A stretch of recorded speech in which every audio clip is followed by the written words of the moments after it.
Right. Just gonna wait for the stream to load, hopefully. Right. I think it's on. Is it? Yep, it's on. Okay, good. Perfect. Okay, so I don't know what happened a minute ago when I tried to load up the stream. It just did not work whatsoever. And also, by the way, let me just check to make sure that my bitrate is correct. Yes, it's at 3000. And also they're not even showing the pregame show yet. They're still actually showing college basketball on the Fox Sports. So yeah, the pregame show should have been started a couple of minutes ago, but since that college basketball game is taking a little bit longer than usual, just gonna have to wait for it to finish. And it's actually almost finished. They only have like 0.7 seconds left in that game. But yeah, here we are. Welcome to the MLS Cup live match reaction stream. This is only my third stream I ever done on this channel, and I believe this is the first time I actually done a stream on this channel in almost 3 months. And the reason why I don't usually do stream on this channel is because usually nobody watch it. So what is the point of actually me doing kind of live stream when usually there's not many people watching the stream? And I think the last time when I did do kind of a live match reaction, I think it was back in like match week number 27. Only 4 people showed up and there was like nobody in the chat whatsoever. So that's why I don't usually do these stream. But since this is the MLS Cup, and actually let me just turn on the volume a little bit here. Let me just do that and that. And actually, before we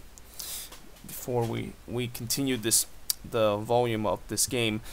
So basically, the reason why I don't do these very often is because I usually don't have a high kind of amount of people watching the stream. But since this is the MLS Cup, might as well just do it. And also, right after when I finish the stream, which roughly I would say, if there's no extra time, it will be probably about 7 o'clock. And if there is extra time, probably about 7:45. But I think I'll do a review of this game right after, probably about 30 minutes after the stream is over. Obviously, after I finish the stream, I need to go get something to eat, or maybe I'll eat while the stream is going on, since you know this game is gonna take place right around the middle of when I'm supposed to eat dinner, which is right about 6:30. Yep, I'm here for you. Okay, thank you for that. I mean, I don't know how many people we're gonna get in terms of this stream. Like I said last time, the maximum number we got was like 4 people, so we'll see how it goes. I think once the game starts, that's when there's gonna be more people showed up for the stream. But yeah, we'll see how it goes. And if this does get very popular, then maybe I'll think about doing more next season. I don't know. I mean, this is the last game of the season, and for those of you wondering what I'm gonna do in the off season in terms of what this channel is gonna be about, because since this is sort of like an MOS kind of channel now, I mean, I would say kind of 60% it is, and other 40% is just my groundhog video. But what I'm gonna do in the off season is that I'm gonna still do video. I'm gonna do those news of the week. I might do 2 news of the week instead of just the one that I usually do. I'll probably maybe do one on Wednesday and do one on Saturday, and basically I'll just covering like the off season news. And I'll also probably repeat the same thing that I'm gonna say when I do the review of the game. And also actually, let me just put the volume up now because the commercial is over, and they're expecting 70,000 fans inside the stadium. It is completely sold out. I actually have not checked any secondary kind of market to see if they have any more tickets left. They said it was sold out in the first 4 days or something like that, or the first 4 hours. The tickets was super hot to sell, and even though I heard that it was super expensive to go to MLS Cup, right around almost the same price of last year at BMO Field. A lot of people want to buy this ticket because, you know, Atlanta fans, they're one of the most hardcore fans in MLS. And right now, they still haven't really filled up the stadium yet.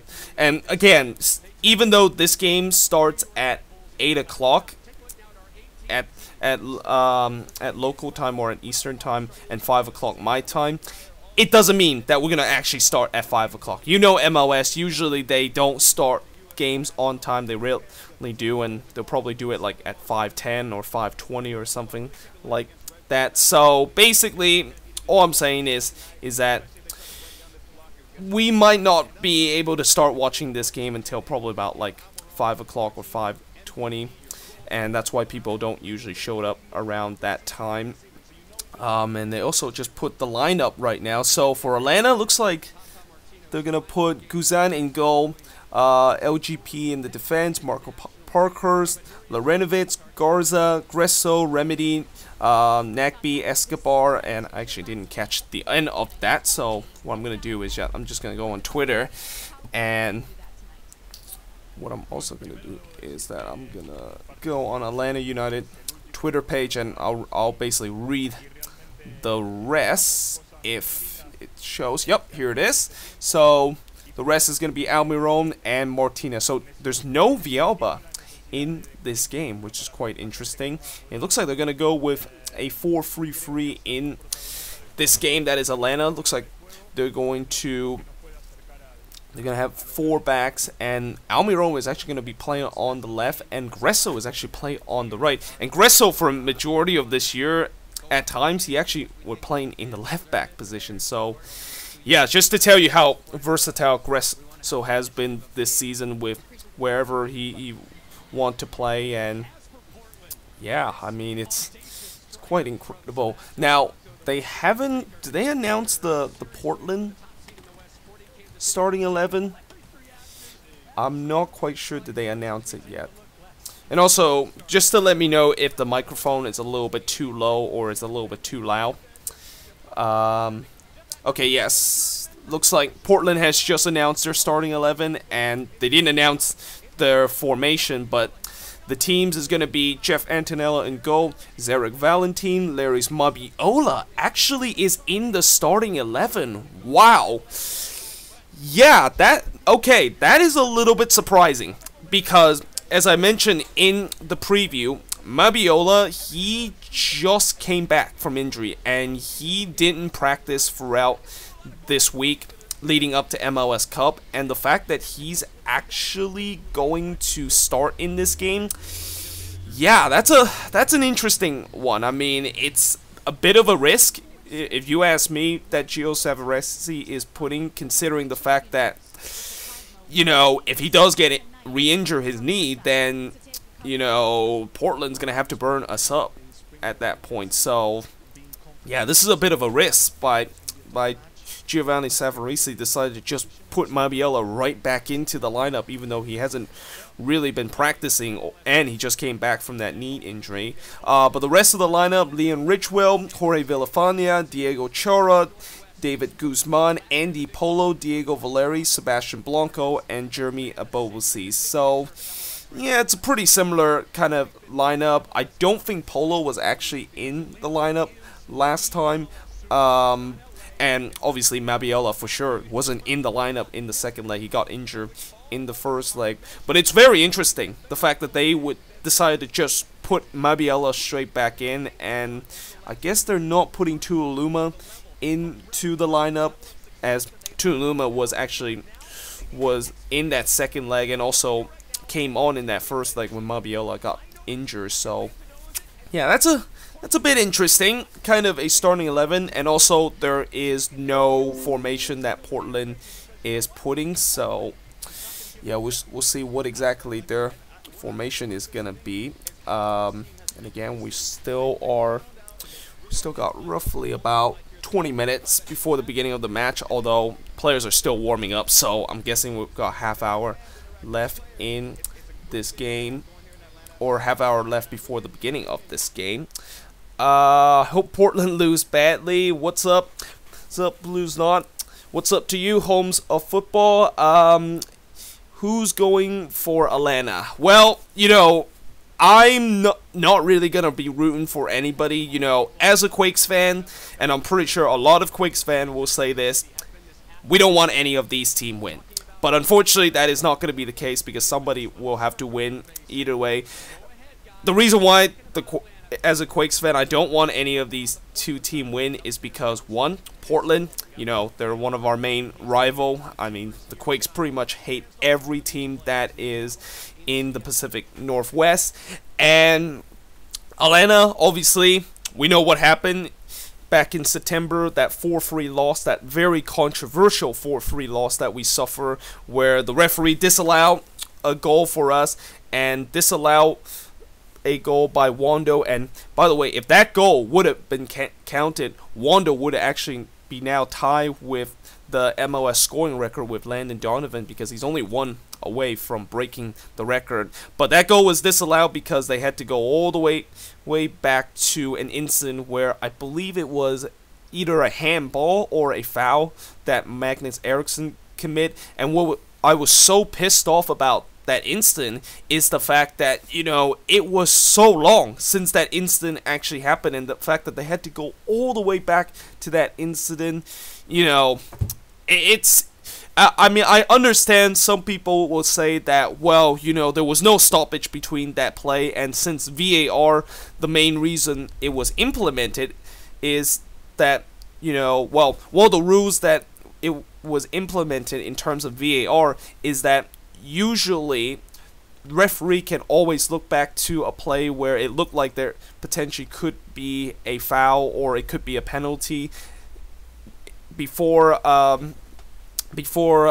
the ball has actually gone out of play, and that, you know, in that instant the ball never gone out of play, so they can obviously look back to that instant. But there's also got to be some kind of, you know, that rule is kind of at times very loosely interpreted, and the fact that sometimes 30 seconds, as it was the time between that foul and the goal that Wando scored, just seems way too long. I mean, you know, I'm still very bitter about that game because we should have won that game. We were you know, we weren't dominating that game, but we were really good. Like, it was the best performance that I have seen the Quakes throughout the whole season, besides the 3-2 win earlier in the season against Minnesota, and the fact that we just got robbed by the ref, and just everything that's been so unlucky for the Quakes season just makes it even more unlucky with referee going against us. I'm streaming the game live. Agree, we don't want either team to win. Atlanta is our least favorite team in the East. I'm rooting for the Timbers. Okay, well, you know, again, whoever wins this game, I'll definitely be happy with them winning this, and certainly I will congratulate them for winning this year MLS title. But, you know, as a Quakes fan, it's kind of in a very hard situation where you have these two teams that you don't really like, and there's a history between, well, actually not really a history, but there are two big reasons why you don't like these two teams. And yeah, it's a bit of a tough situation right now. After what the Timber did to SKC, I don't have a choice but cheer for Atlanta. Yeah, I mean, if you're an SKC fan, I'm pretty sure that you'll probably root for well, you're probably going to root for Atlanta because we know what happened in that SKC versus Portland game where Portland should have been down to 10 men. Valentin should have got a second yellow card right about the 75th minute, and, you know, I know Portland was still up at that point, and that Sporting KC still need 2 goals to potentially win the game and move on into the MLS Cup final. But if they were down to 10 men, yeah, that would have been a very kind of interesting game. And if they were down to 10 men, and also with the Jerso goal, and then heading into the last 10 minutes with only a 1 goal deficit, yeah, that's going to be very, very interesting. And it would be definitely much different than when it's 11v11 and there's a 1-goal difference heading into the last 10 minutes. Hello, Alan Hernandez, and hello, Miro TV. Let's see. Did I miss anything? Of course, my laptop is on the left. That's why I have to keep looking from my left. Or, as you can see on the stream, I'm actually looking at the right. But, you know, it's a mirror kind of effect. So, let me just get the volume back up. Or, actually, no. They're actually still in commercial. And again, the game probably won't start until 5:10 p.m. It is only 4:46 right now. And actually, let me just double check to make sure if my door is not really open, which is not. Okay. Let me put the volume back on. I might actually live stream too. I'm not quite sure. Well, go for it. I mean, why not? You can live stream this. We can watch the game together. And oh, yes, I literally should have probably talked about this in the beginning of the video. But for those of you that is going to ask me in the chat to show you guys the game, you know, first of all, I just want to quickly say that don't do it. Because, you know, I'm not going to show you the game. This is not a live stream game where I'm going to show you the footage of the game. This is more like just a live match reaction. Just kind of like talking about this game. Just kind of like chilling in the chat. And also, I don't think you should really need to like ask me to show the footage or any kind of footage of this game because it's on Fox. It's not on FS1. It's on Fox, which means that it's basically on the TV network that the most basic kind of cable network has. I mean, everybody, if you have a TV, must have Fox. So there's really no reason for you to ask me for footage of the game if you actually just have a TV. I mean, even if you don't have a TV, if you actually have like cable that of course extended into your phone, you can also watch it on your phone too. So yeah, there's absolutely no reason to ask me to see the footage of the game. And I also ask people, or I'll actually tell people the game is going to be shown. It's that simple. But seriously, we'll be streaming soon together, and yeah, you know, the thing is, I haven't really gone a lot of time lately. I mean, you know, I know next week is finals weeks for me, so usually I would definitely have a little bit more time once finals week is over because that's the winter break. But then again, I also have to do like volunteering stuff. I have to do like other kind of commitments, you know, a lot other ground hop kind of things. So yeah, my schedule is kind of packed. And also the other thing that I'm going to announce right now in the stream, and I'll probably talk about it a little bit later, is that I am actually going to do a FIFA 19 career mode, and I am going to actually do a San Jose Earthquakes career mode after the season is over and after this game is over. Well, not now, but I'm probably going to start doing it starting next week, and I'm just going to like record it and then upload it onto my channel. I've been thinking about whether or not should I do a San Jose Earthquakes career mode on FIFA 19 because, you know, I've been playing a lot of FIFA lately and I'm just so on the brinks of actually not playing and quitting FIFA because the game is virtually broken.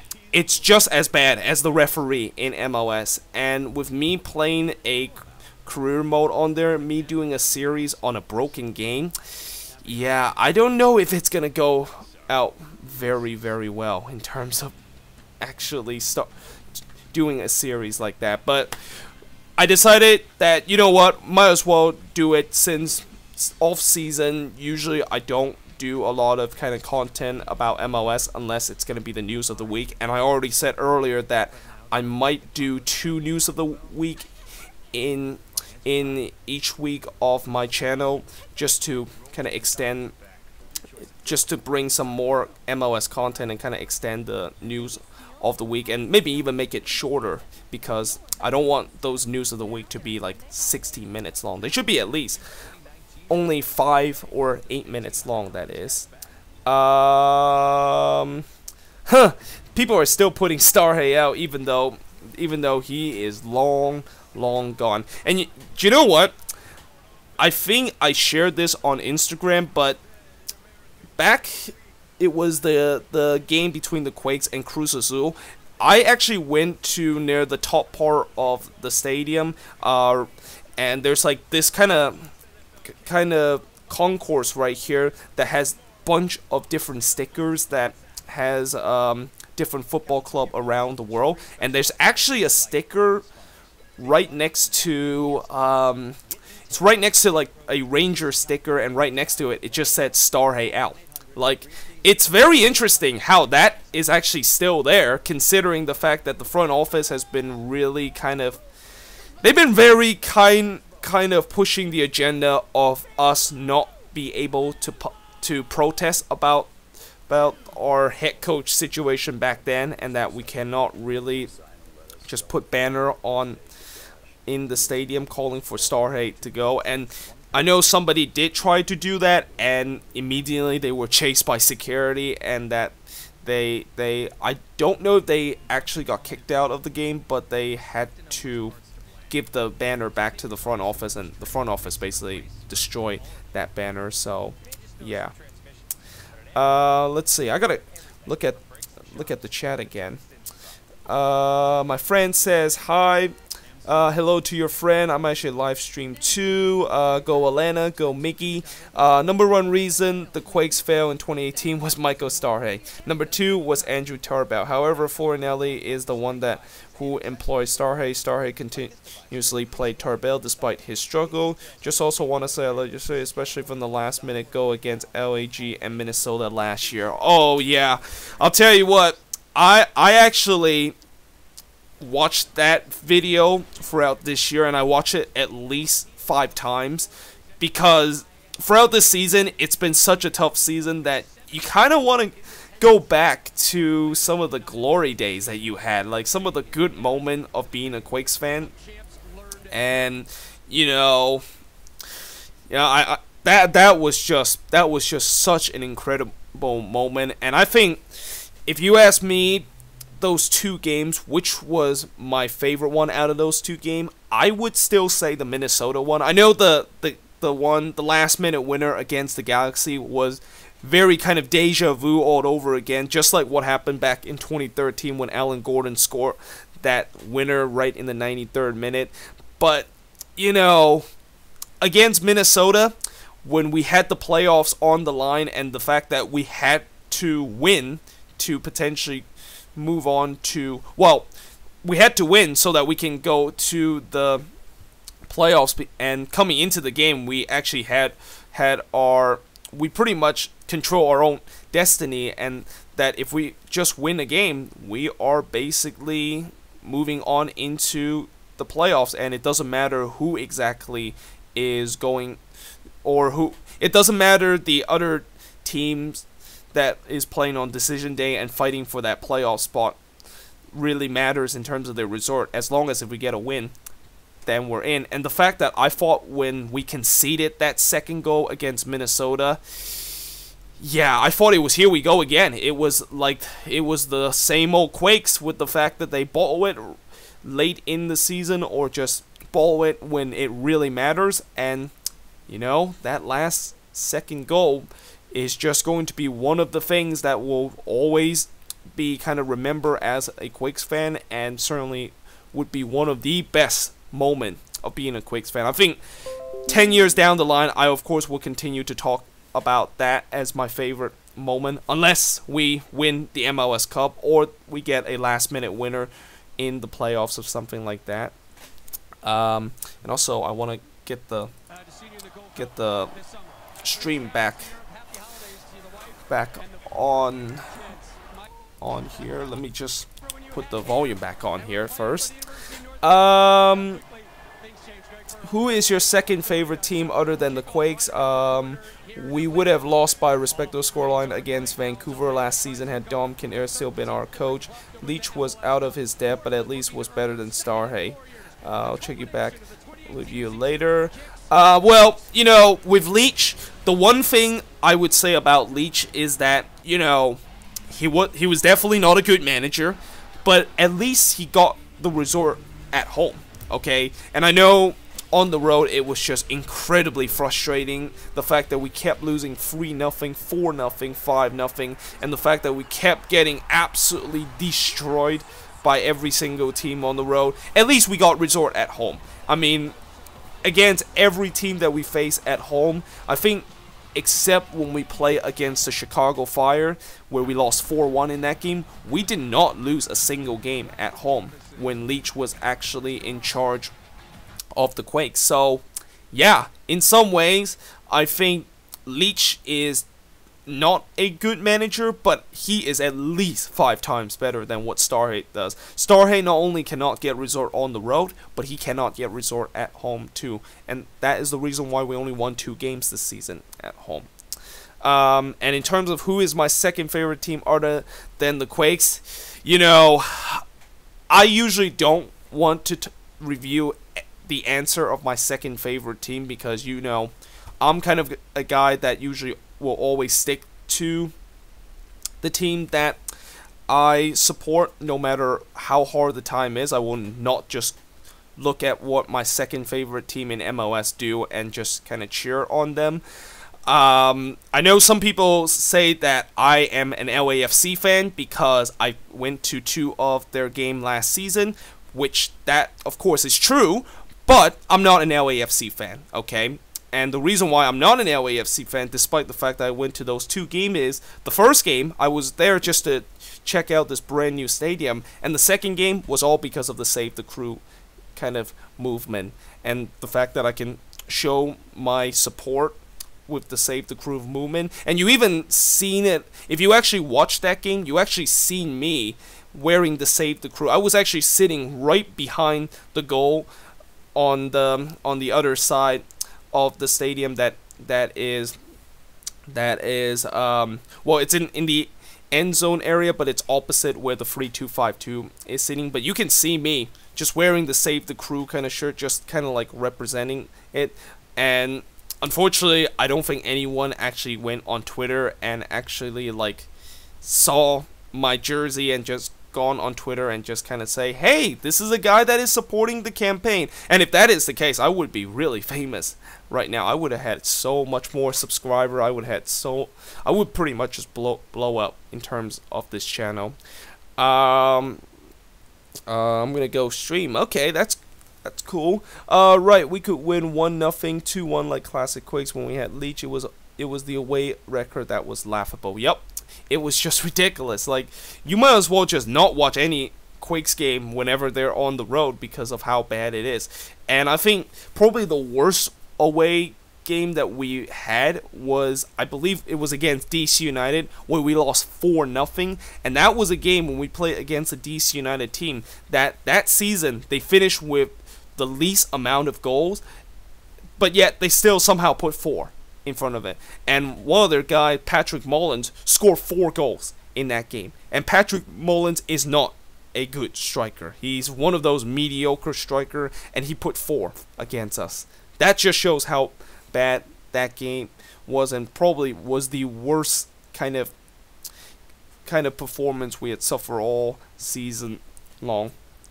Going with a 1-1 draw, Timbers to win on penalty 4-2. What's your prediction? I kind of want this to end in regular time. I mean, you know, I know last year it went to oh, actually no, last year it did not went to extra time and went to penalty. I'm thinking of 2016 when the Sounders played TFC and that one went all the way into extra time and into penalty, and that was also one of the most infamous kind of MLS win by Seattle, because they had 0 shot on target that entire game, and yet they still won the game. And I have a feeling that maybe Portland is gonna try to copy what the Sounder did a couple of years ago, where they just completely parked the bus and not even just attack whatsoever. So yeah, and also looks like the players are coming out of the tunnel, so at least one thing I know is that this game is not going to start like 5:20, which is good to see.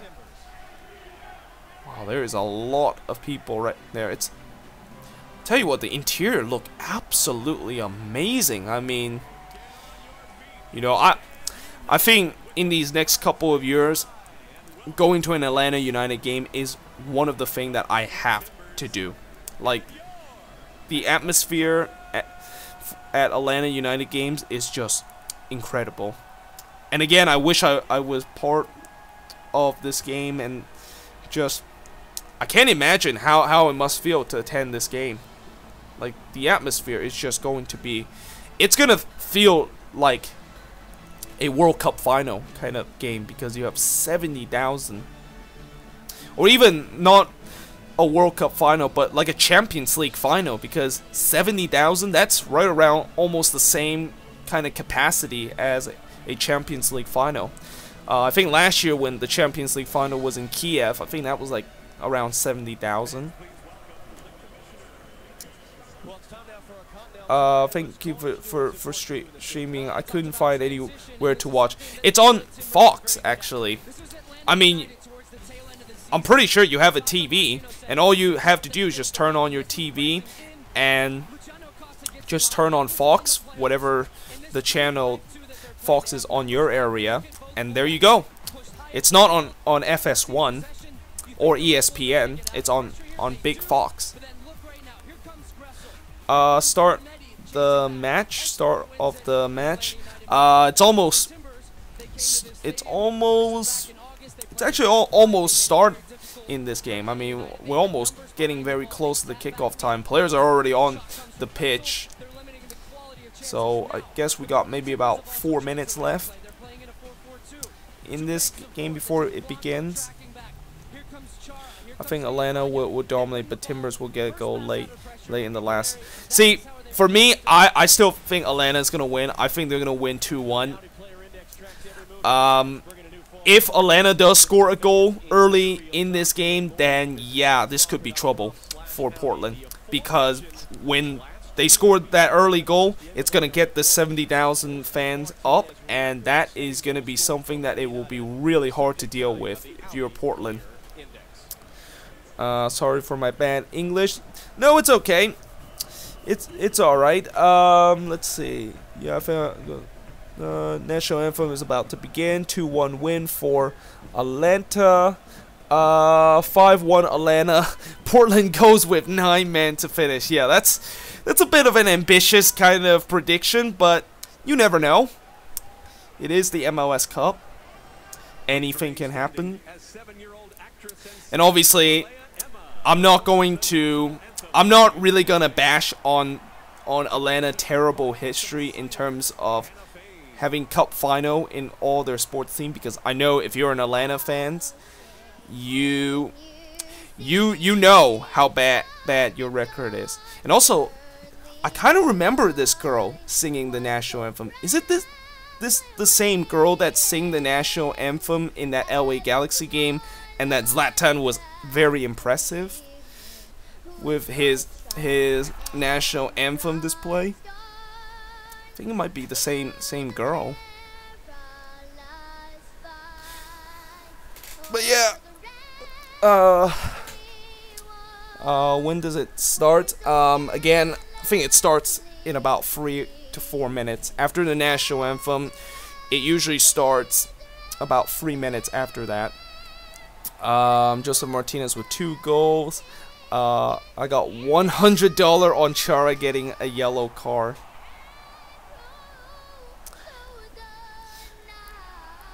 $100 on him getting a yellow card.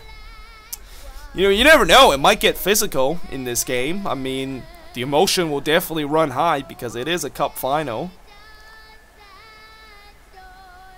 Yeah, I think this is actually the same girl that sang the national anthem in that Galaxy game. Now, I didn't watch the video of that national anthem display, but now I understand why Zlatan loved it. Like, seriously, for a 7-year-old, that is amazing.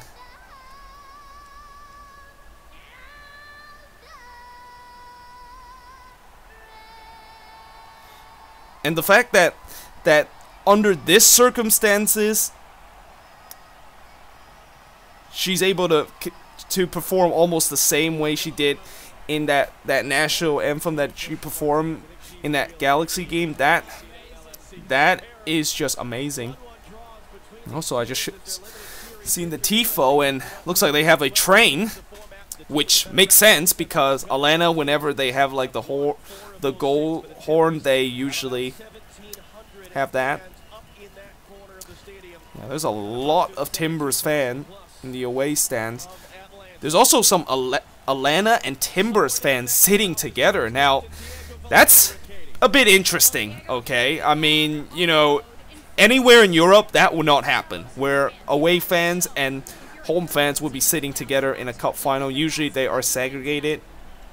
And it also just shows you how a lot of people have been complaining about MLS in terms of the away allocation. And I don't blame them. Like 1,700 fans that is allowed to be attended this game, or the 1,700 seats that was allocated to the Timbers, that is not even FIFA standards. Well, FIFA minimum standards in terms of the minimum number of away fans that are able to be allocated in a match.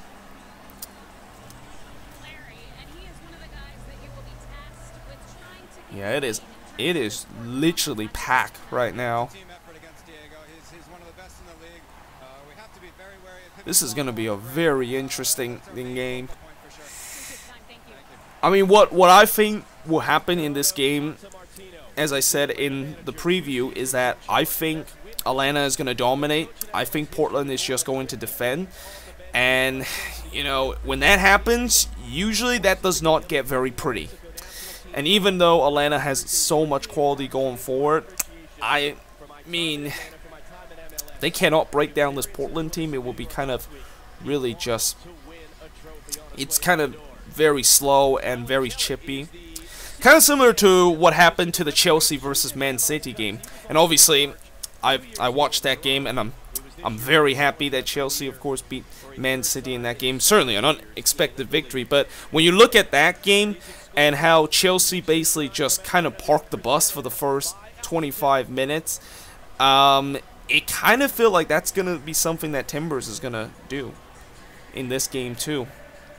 Because Man City is basically going to be like Atlanta or Atlanta is going to be like Man City in this game, and the Timbers is probably going to be like Chelsea, where they're just going to play it safe. Although, another thing is, usually in these finals, you know, first 25 minutes, I think that's usually when both team has some butterfly feelings, and that, you know, it will take a while for both teams to get in rhythm.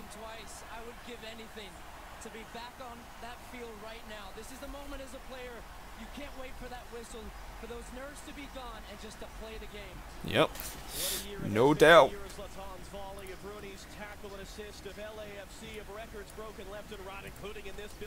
So many. It's so packed right now. It's like a Champions League final, this one.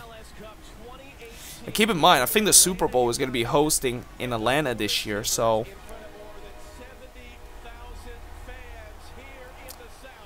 Okay, yeah, I'm gonna now kind of focus a little bit now on the game, and I'll look in the chat occasionally, because, you know, I want to do my tactical analysis of this game. And we're underway for MLS Cup now. So the game kicks off at 5:10. At least it did not. Kicked off 20 minutes. With the MVP, the runner-up to the MVP, and the coach of the year in tow, they are the second MLS team in history to have got to MLS Cup in their first 2 years after being an expansion team. But here they are now against the Portland Timbers. You can tell the story for Gio Savarese's team a couple different ways.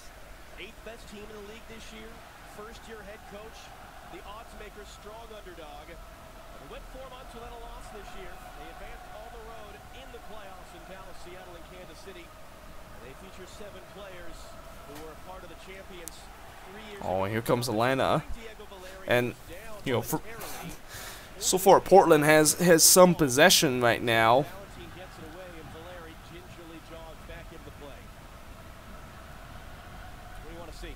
Well, I'm interested to see where the Portland Timbers set their line of aggression. And look at that, Chara pressing. I think many people coming into this game thought, well, Atlanta United's... Well, it looks like Portland is kind of trying to do a little bit of press here. Which is kind of interesting because that's something that they're not known for. At times be uncomfortable in possession. So I'm looking at what points do they pick their moment and when do they sit back a little bit and absorb some of that pressure. And for Atlanta United, how do they get their playmakers involved early? Darlington Nagbe, who was a champion with Portland 3 years ago, now trying to win a title here in Atlanta.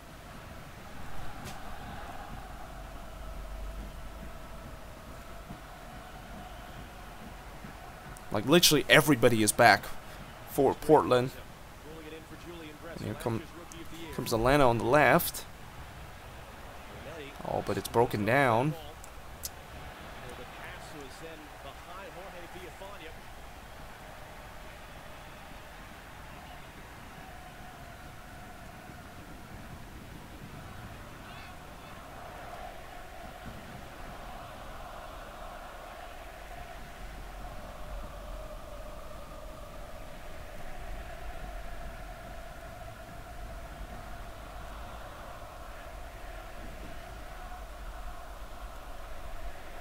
And also one thing I wish... Oh, this could be a chance here. Oh, it's just wide. And actually, I don't think that goal would have been counted because they said there was a handball. I mean, that's a pretty decent ball. Oh, it was a handball on Escobar. I thought it was a handball on Martinez. So yeah, that wouldn't count either way. If that one went in.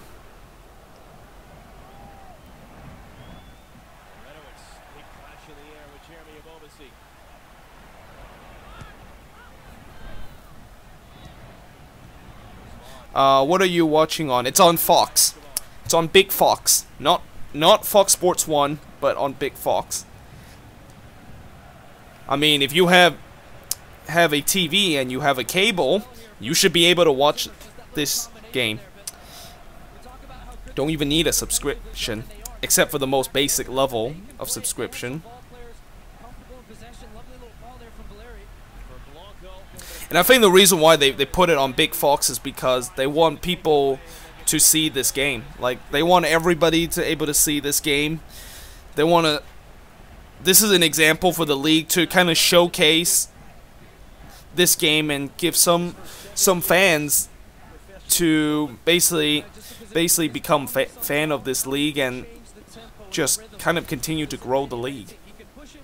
And this is a perfect game to showcase to some of those newer fans because it's incredible. Now the only problem is some of these new fans are not going to be from Atlanta, so you know, let's say if some of these new fans that is watching this from Chicago, yeah, you're not going to get the same atmosphere at a Chicago Fires game than at an Atlanta United game. Oh, here comes Atlanta again on the right. Escobar.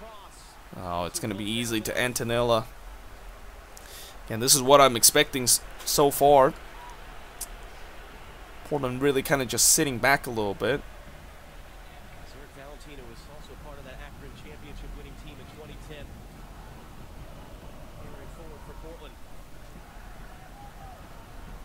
What are you using to watch it? I'm just using my desktop to watch this right now.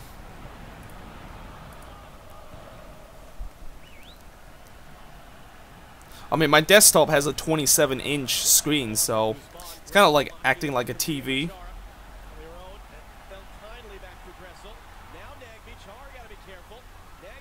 Oh, that's a foul, ref. Wow. That looked like a push. It's not a foul, but the Portland Timbers have to be careful. I get that they want to have some possession, but be smart about that. Don't jam it into Guzman in the middle of the field when he's got Gressel around him. Almiron, if they pick the ball up in those spots, that's what they want, because then Atlanta can play in transition. They can find Martinez in those spots.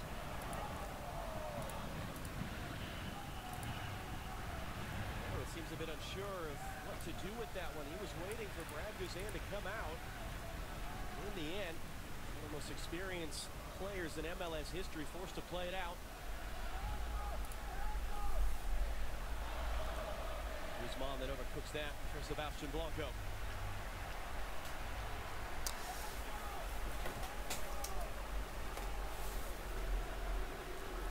Hello, Hertzley Hernandez. Welcome to the stream. As the camera just went up for a second. Also, I also forget to mention that since I am streaming this on the desktop, which is, well, the first time I'm streaming this, because I usually stream it on my laptop, the wire on my webcam that is connected to my desktop is kind of a little bit out of place, and it's actually like right in front of my leg, so sometimes if I accidentally bump into it, it will just come loose, because it's not really like attached on my top of the screen. There's like no nail, just kind of like stable on top of my screen. Well, here comes Atlanta again. Oh, that was almost a good ball. Valentin did a good job.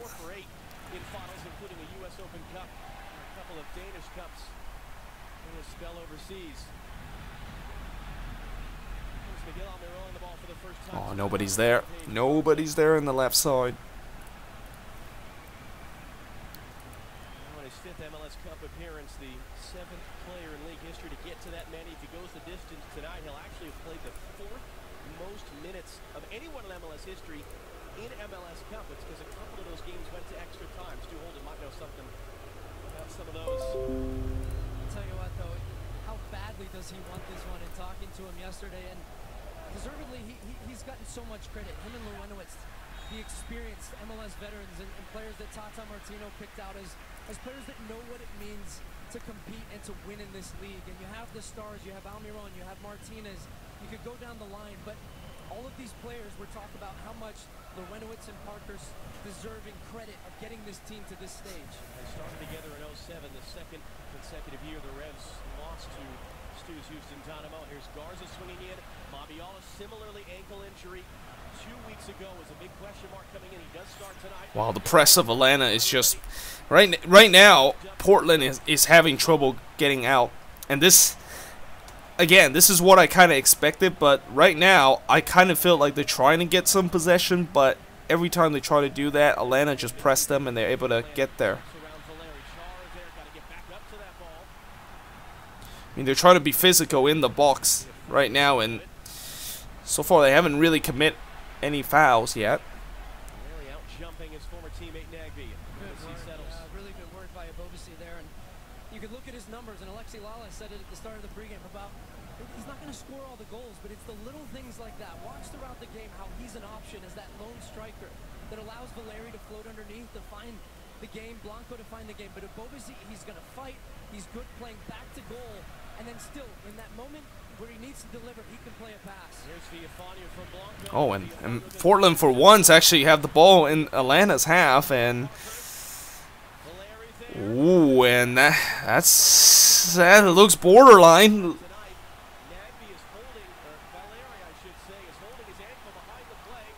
Oh, that's got to be a foul. I mean, Almiron absolutely got taken out there on the right side. And Savarese is absolutely nuts. He's going nuts because of the instant earlier where Valeria was brought down.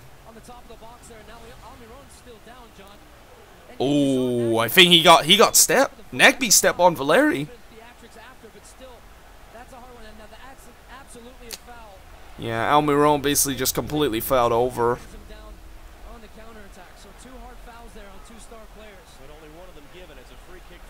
Huh.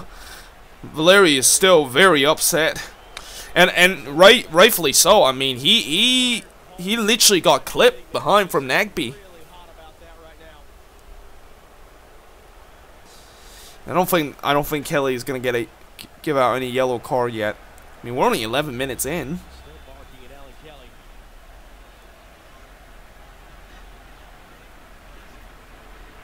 Yeah, this is gonna be a free kick here. MLS on Fox is sponsored by AT&T. So the first attacking set piece chance of the night for Atlanta. And by the way, I'm looking around. Most fans are still on their feet. They've not sat down. Oh, they don't sit down since the game kicked off. Gressel and Almiron stand over it. Middle of the pack for Atlanta this year, scoring goals in these situations. Gressel. Oh, and that's gonna be cleared the way. Corner. It's not really a good delivery. I mean, it was just a low kind of cross. You're going to see tonight. Almiron runs up towards the ball and then he stops, seeing if Portland will drop or if they'll try and draw them offside. The corner flag cam down there as Almiron prepares to take, and you see Zarek Valentine trying to make sure they've got the required numbers in there. And they're going to take a short here. There's Nagby. Oh, they got to deliver this one in. Oh, now he does. Oh, that's a horrible cross. You know, I remember there was one incident in that NYCFC, or not NYCFC, but that Red Bulls versus Atlanta game where they took a corner and they basically took it short, but instead they just go all the way back, and it was like, what the actual fuck was that corner? Like, and they even kind of lost the ball at the back end. The Red Bulls had the best opportunity to score a goal at that incident. So Atlanta is not a team that is known to be very good in terms of corner. And that incident kind of show you. Yeah, that's gonna be a foul. Yeah, another thing is I'm looking at the concourse below where the scoreboard is that there's bunch of fans that is standing in front, and there's a mixture of Portland and Atlanta fans, which kind of makes me wonder how many Portland's fans are actually sitting in the home section. Now in Europe, obviously you're not allowed to do that because, you know, in Europe you always get segregation. The away fans can only be sitting in their specific section, and the home fans get their own section. But in the US, apparently that's not how it works. You can obviously sit in the home section and nobody would really care. Oh, is that a penalty? Holy crap, is that a penalty? Well, let's see if they're gonna VAR this. I'll tell you, that was a vicious kind of tackle, but they're gonna take a look at it.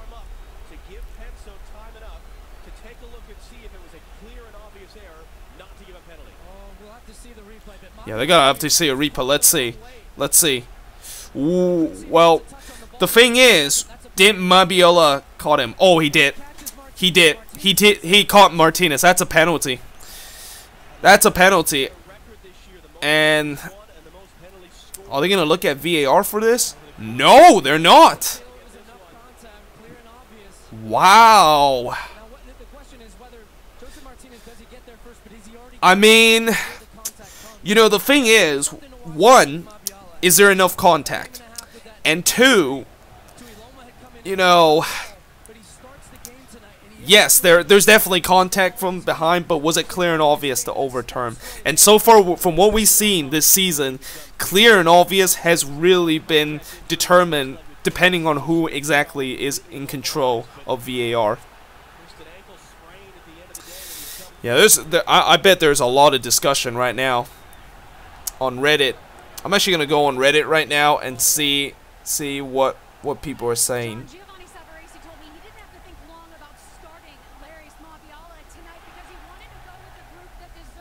Yeah, some people said it was a dive. Some people said it's a penalty. I mean, when I look at it again, it definitely looked like he got clipped from behind. There was definitely contact.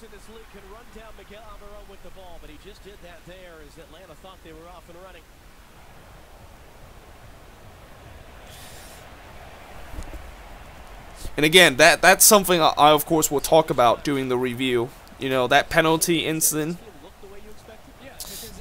And I think maybe I should like take some notes on that too. That penalty kick incident.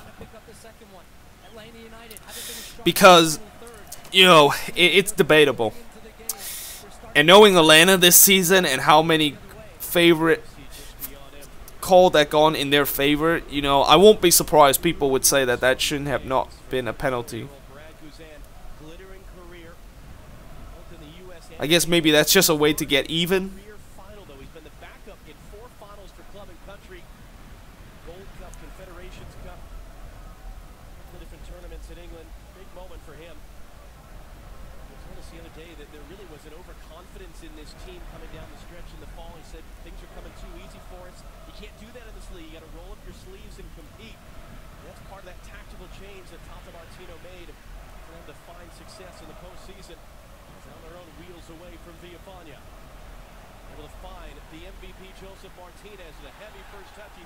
Yeah, that's gonna be a foul.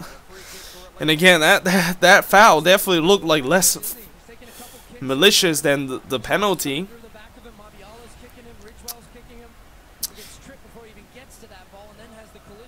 Yeah, that definitely looks like a foul. And it gets to a point where you wonder when will Alan Kelly decided to give the yellow card, because, you know, one or more of these, then yeah,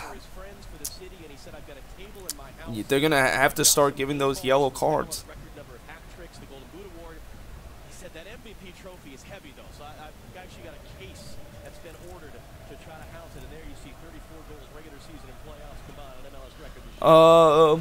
What do you mean by gamers rise up? What's a penalty? I mean, it's a penalty is when you either hand the ball in the box or you basically trip someone in the box and the referee will call a penalty. But even in that instant, sometimes the referee might be a little bit hesitate to give it.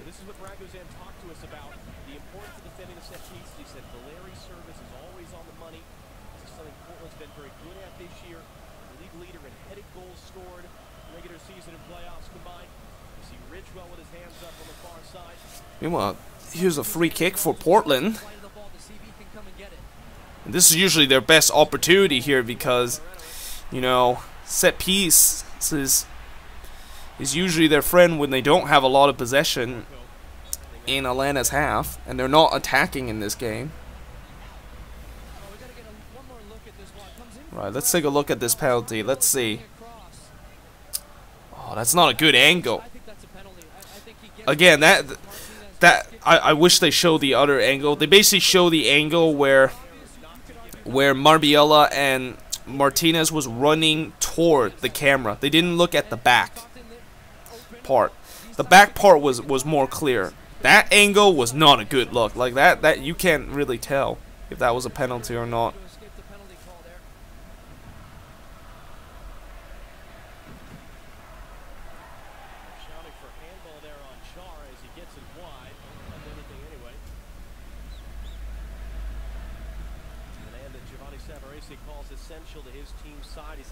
I mean, right now, this is kind of what I expected with the fact that Atlanta's been dominating possession, but it's also what I expected, the fact that it's kind of a little bit cagey. Both teams are just getting their rhythm in. You know, usually in a cup final, this can happen. First 20 minutes, it can get really cagey.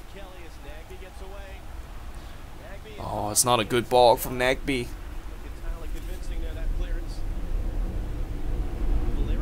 Nagby is playing very high up Almost like he's playing like the Villalba role almost. And keep in mind, Nagbe was on that Portland team that won MLS Cup in 2015, so that's going to be interesting.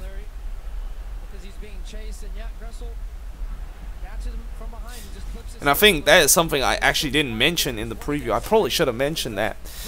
How will Nagbe will do when he's facing his former team? And a team that he's been for a long time.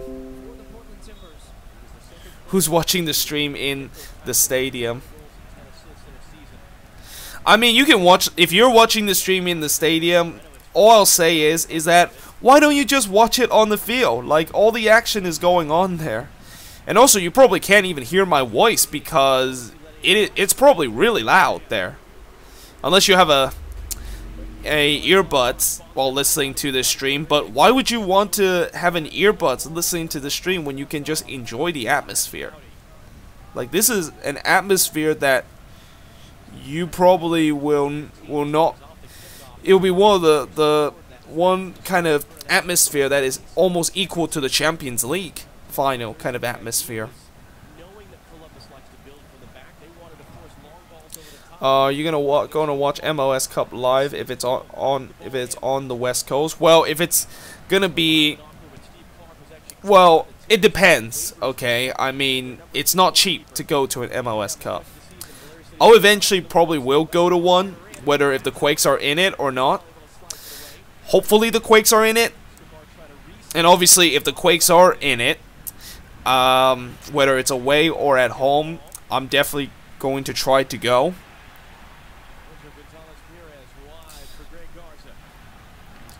Obviously, if it's at home, then I'm definitely going. Like, if the Quakes confirm that they're going to be in MLS Cup, then I immediately will buy the ticket. I'm not even going to wait. Like, I have to go. It's almost like a duty that I have to go. Now, if it's away, it's a bit tricky, though. Oh, that was not far. And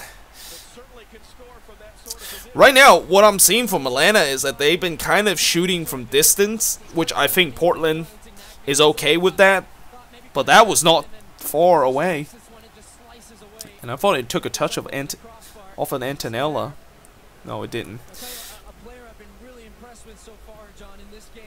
Who would be watching this if they were at the bands right now? I mean, you never know. People might be in the stand. They might go on YouTube and check out MLS Cup live match reaction stream, and they might come into this one. I'm not to say. I wonder if anyone was. Most likely, no one is watching the stream right now. I mean, they're more focused on this game right now. Right now, when I look at the fans in the stands, I don't see a lot of people having their cell phones. And those that have their cell phones, it look like they're just taking pictures. What sort of a difference does that make a final as compared to other big games you might play? Well, in talking to Diego Valeria about it, I would. Well, you know, if I had to like watch my favorite YouTuber to do a stream in like an MLS Cup, I probably won't watch it because, oh, Nagbe looked like he had a free header for once, but they closed him down. But if I was in an MLS Cup game, if I was in the stands, I probably won't watch it because, one, I have to record that game. I have to do clips on that game, so there's no way I can like watch the stream. And two, you know, the atmosphere, it's hard to get distracted by anything else when the atmosphere are like this and you just want to solely watch the game.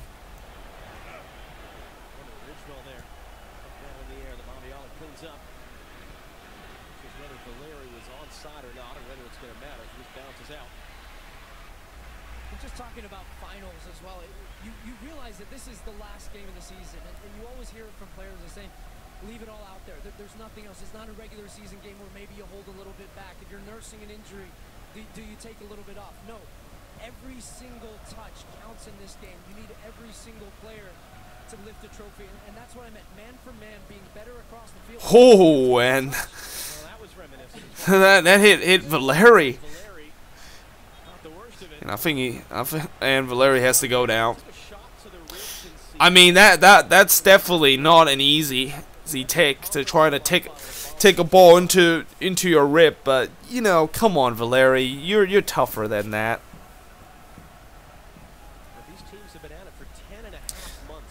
I don't really need to show the TV. You can just, all you have to do is just go to Fox on your TV and you can just watch it with me. I don't need to show it to you on TV. It's not like it's on FS1 or on ESPN where I know not everybody has it. If you own cable, everybody has Fox if you own cable. Okay? And if you don't have Fox but you own cable, I want to find out what your TV is. Oh, that was a chance. Oh, they had Almiron and Nagby. Oh my word, I think, was that Remedi that basically played through? He overplayed it or overhit that pass. If that pass was perfect, then yeah, that is. Let's see. Oh, actually no, that's Martinez. Oh, he had Nagby and he had Almiron and he played to Nagby. I think he should have played to Almiron instead. Oh, if he plays that perfect ball, Nagby is one-on-one with Antonella, and that could have been 1-0.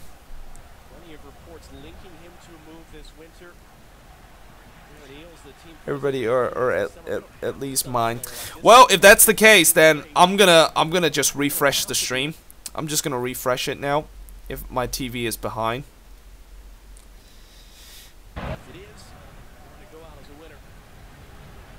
I mean, again, I'm actually not watching this on TV. I'm watching on a stream network called Fubo TV, and I'm guessing maybe that's why it's a little bit delayed. Now, if I was watching an illegal stream, I would be really delayed, because usually for those illegal streams, they're usually very delayed. Or maybe it's since this game is broadcast in Atlanta, and you know, Atlanta is nowhere near where I live. It's on the other side of the country. That's why there's like a delay.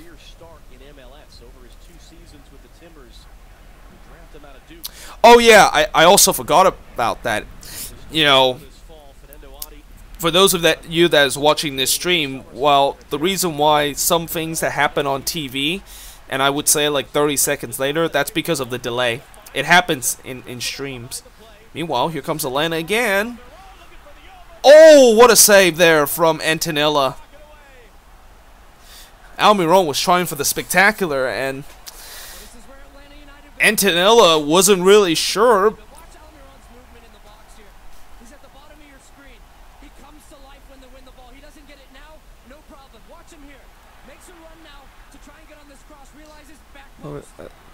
But I don't know what bet. Can you give me a prediction? Well, I can't give you a prediction. I mean, when you want to bet on a game, it's up to you. It's not really up to me.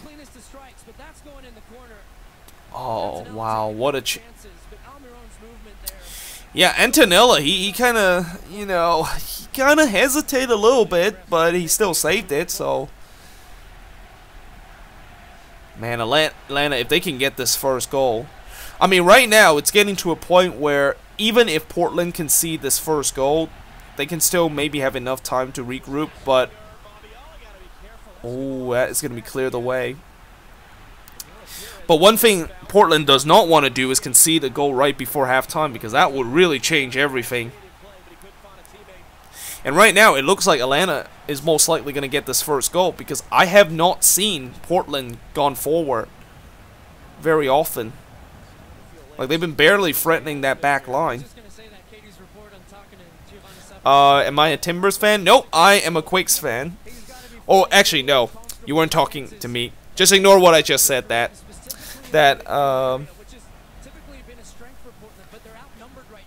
mean, I'm not really a fan of any of these teams.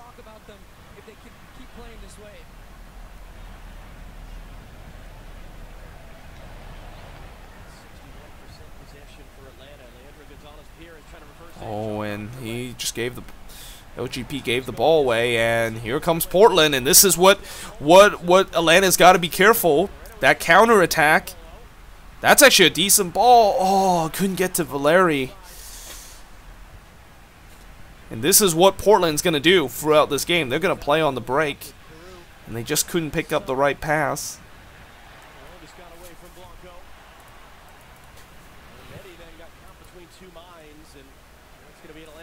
Yeah, that's going to be a Atlanta throw-in.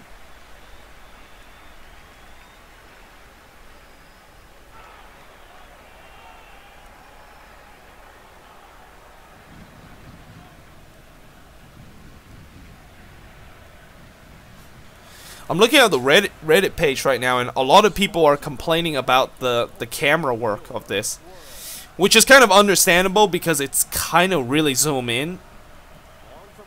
Oh, almost got to Martinez, and he was through there. But yeah, the camera work is definitely not the best. But I guess that's what happened when you're at a big stadium like this. I mean, it's not as bad as if you want to watch a game at Yankee Stadium. I mean, that's very bad in terms of the camera work. That's the worst. Oh, here comes Garza. It's going to clear the way.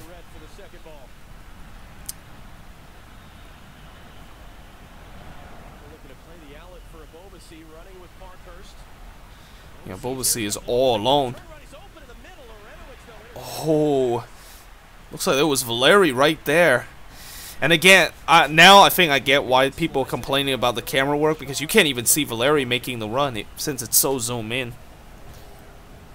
Like the announcer says he's wide open in the middle, and then it literally, when the ball was intercepted, that's when you saw Valeri just make the run in the middle. So it's almost like a delay.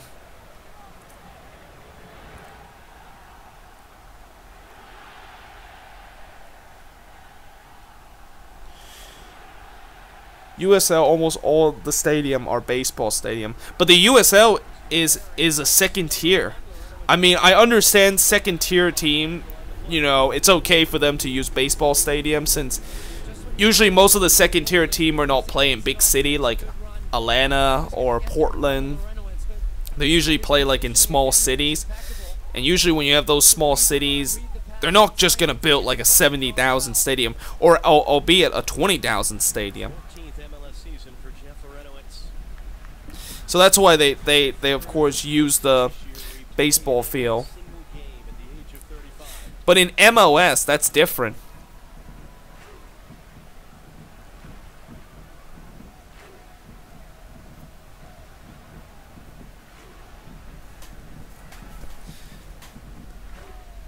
Like I know the Quakes affiliates, Reno 1868, plays in a baseball stadium, and same with Fresno FC. They play in a baseball stadium. Sacramento actually don't play in a baseball stadium, but they kind of play like in a high school stadium whenever I go to Papa Murphy's Park.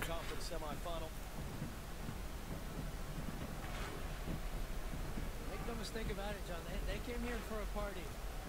Portland came here to spoil the party. But you can feel when they do have those chances, you can just sense that this building is ready to erupt. Telling us the other day, I love everyone talking about Atlanta. I love seeing Arthur Blank talk with the mayor about parades. Let them keep talking. Oh my God, they're gonna mention about the parades? Like that's one thing that's been talking. They've been saying in the media is that Atlanta has already been talking about they're gonna create a parade, even though the final hasn't even been kicked off. And that is big time jinxing right there.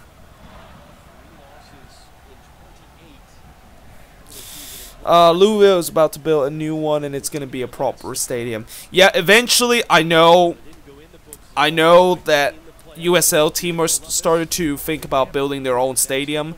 I know when Sacramento came into USL, they used to play in an old stadium, and then they kind of built a new one that looks like a high school stadium. And I know Fresno FC, from what I heard, they are going to think about building a new stadium and get away from their baseball stadium that they currently share with a minor league team.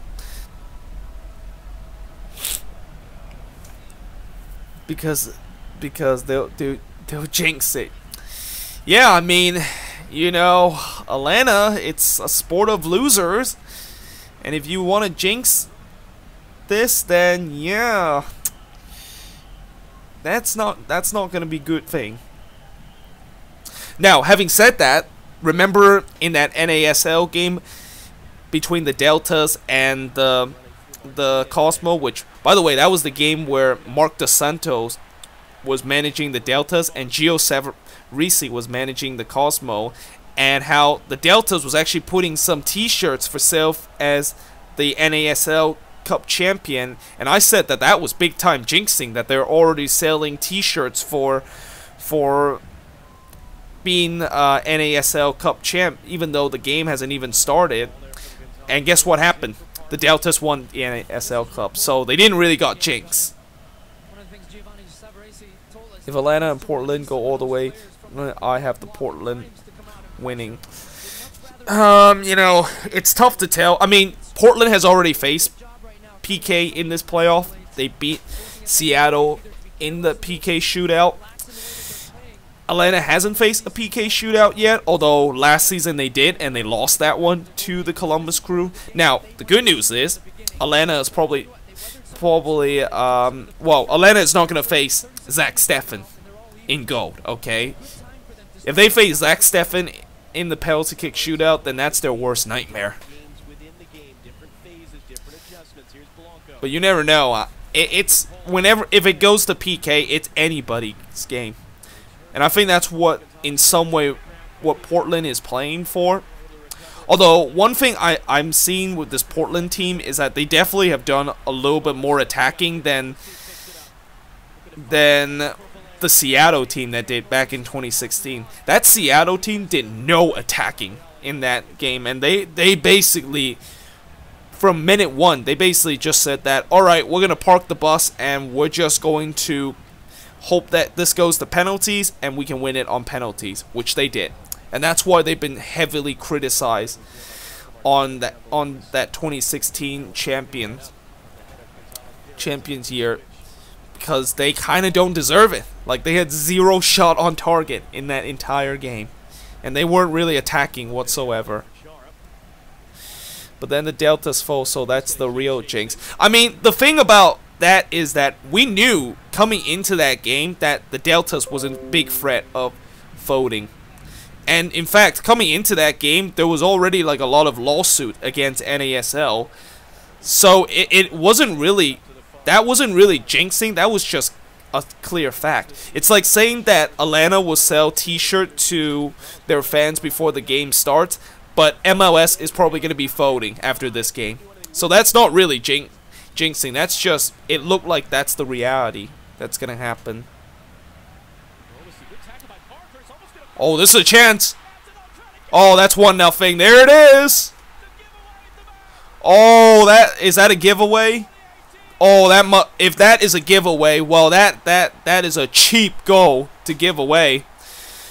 And this is the thing about Portland, is that when you bunker, when you defend, you have to defend like a team. You cannot give the ball away, and if you do, that is exactly what can happen. And I wonder if it is a giveaway too, because I didn't really see it clear. I kind of looked away as soon as Martinez got the ball.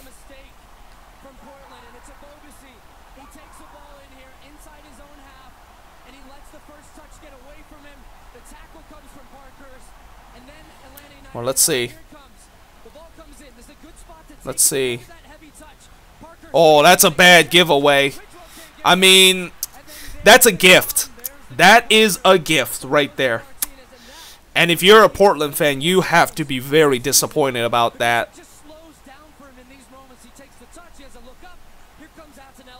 And obviously, Martinez, he's not gonna miss in that situation. Like, he's the record goal scorer. There's a reason why he is. And they're going nuts. in the supporter stand. Hate TFC, so I was very happy Seattle won. There goes my rent money. Greetings from Brazil. Thank you. Are you watching this from Brazil? By the way, what time is it in Brazil? Is it about 10:50 right now? I'm not quite sure. And also, what part of Brazil you're from? Because I know Brazil has 2 time zones.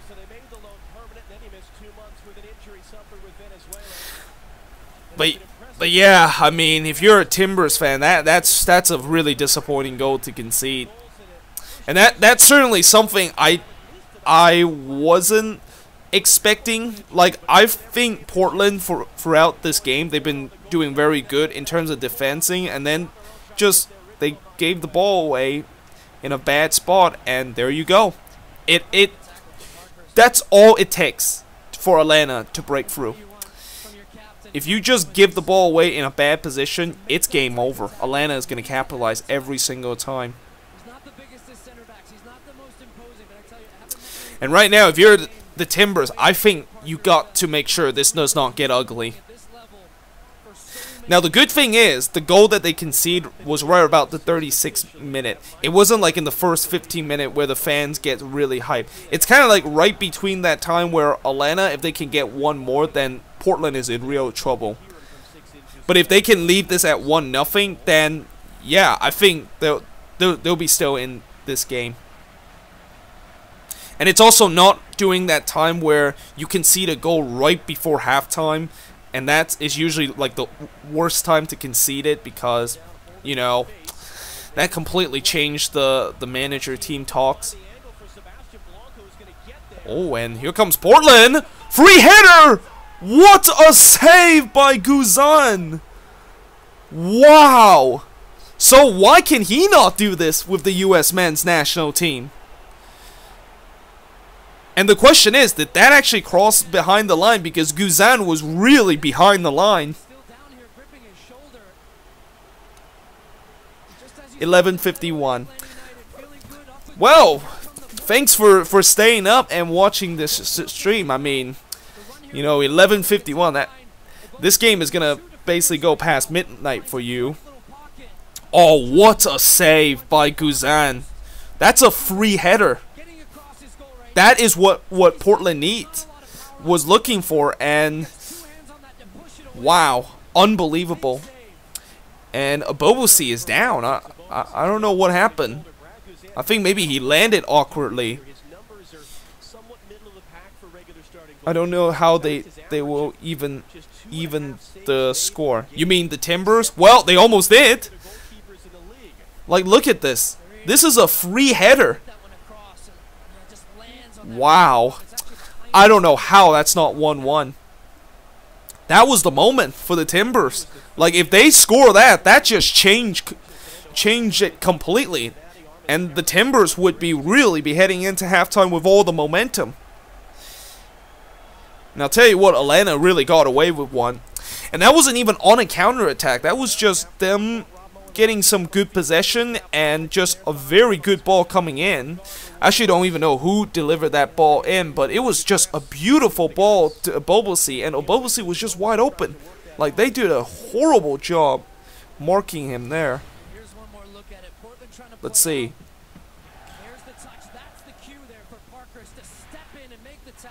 Yeah, and they're actually showing the goal again, and yeah, that's just bad giveaway. That's a bad back pass, and then it just goes right to Martinez.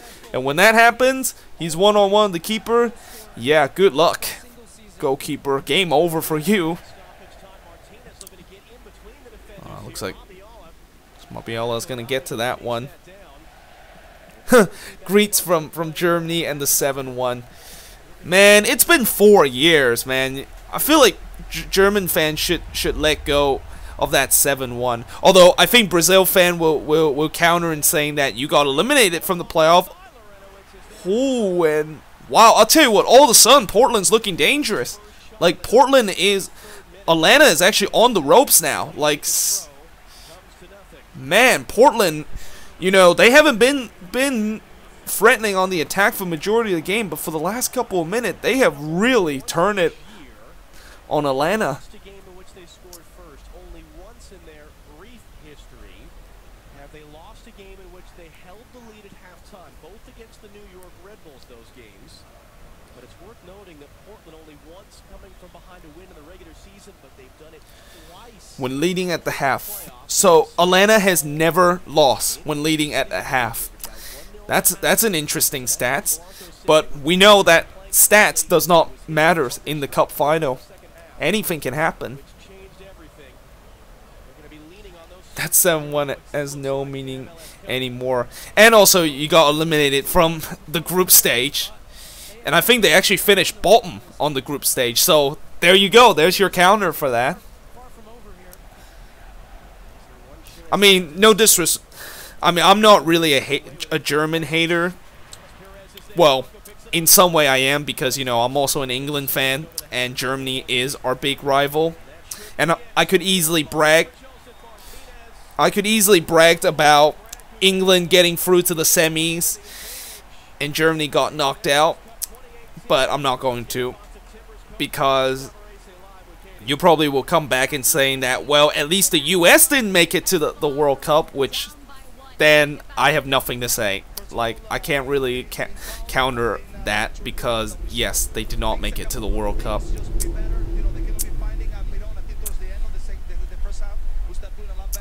Yeah, this is going to be interesting. Now, the thing about Savarese is, does he learn something from last season Cup final? Because last season Cup final, when Savarese was coaching that Cosmo team, they were down 1-0 in that game at halftime too. And when the Cosmo were down 1-0 in that game, it was like a penalty that they gave up, and they really kind of pushed forward after that.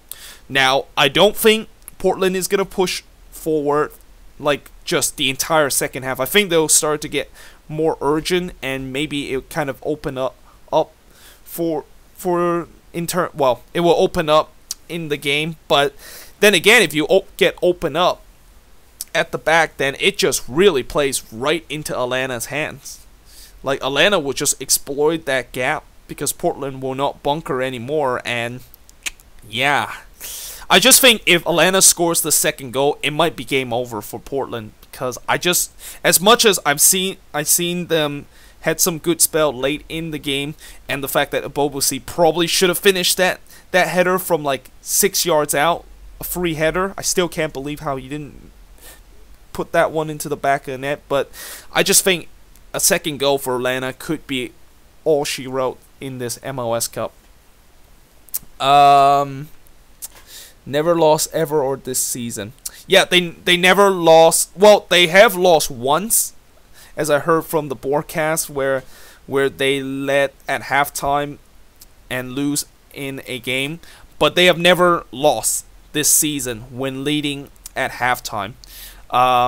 They actually have drawn once this season when they're leading at halftime. And I think that only time they have lost, or the only time they draw doing this season when they're leading at halftime, was the TFC game, if I'm not mistaken. And actually, just to double confirm this, let me see. Let me just double check if that is correct. No, that is not correct. It wasn't the TFC game. They actually scored 2 goals in the second half, so I don't know which game was it that they led at halftime and they end up not able to get a win during that time. But basically, Atlanta has won 15 of the 16 games that they led at halftime. So yeah, I want to take a look what Reddit is saying right now.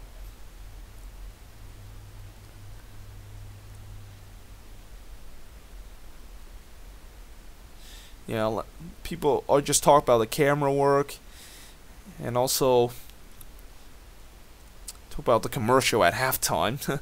But yeah, would you forget it if USA wins 7-1 against Mexico? It's just a joke. I know it's a joke, but it's kind of start to get a little bit old. It's kind of like the Dosa 0 thing, you know, that is like now 16 years ago, where US beat Mexico Dosa 0 in the 2002 World Cup. And I know some Americans fans are still bragging about it, but I'm kind of over with that. Like, You know, if the thing that is being a football fan, and one of the most common way to brag about your team is always talk about the past, which is why I, as a Quakes fan, I never talk about the past, except maybe about what happened with Landon Donovan, of him going to the Galaxy and completely just backstab us. But I never mentioned or bragged about the MLS Cup that we won in 01 and 03. I mean, I know back then it was a complete different era, but I never bragged that at least we have 2 MLS Cup. And I'm pretty sure some Galaxy fan, when they want to always trash talk us, they always said that we have 5 MLS Cup. We have the most MLS Cup. You're always going to be forever in our shadow. And we always bring some of the best players like Beckham, Robbie Keane, Zlatan, Steven Gerrard, and all those guys. And you basically have nobody that you know in our team, which is fair. I mean, besides Wando, probably you don't kind of remember some of the names. That was like when the Quakes went back to San Jose in 2008. Actually, let me just put this back on. Yeah, they're showing the penalty again, and again, it's debatable. Okay, it's debatable. Let's see.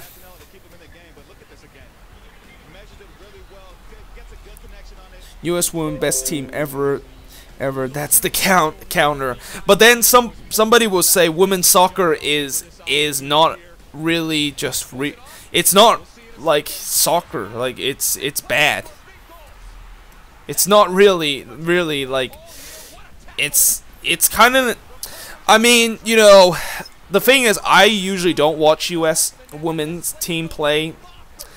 I mean, I've been to one game, and that was that game when they played against Chile, where they won 4-0. And speaking of Chile, they're actually in the same group as the U.S. is going to be in this year's World Cup. But you know, some people will have that argument with the women's games is not really up to standard as the actual game.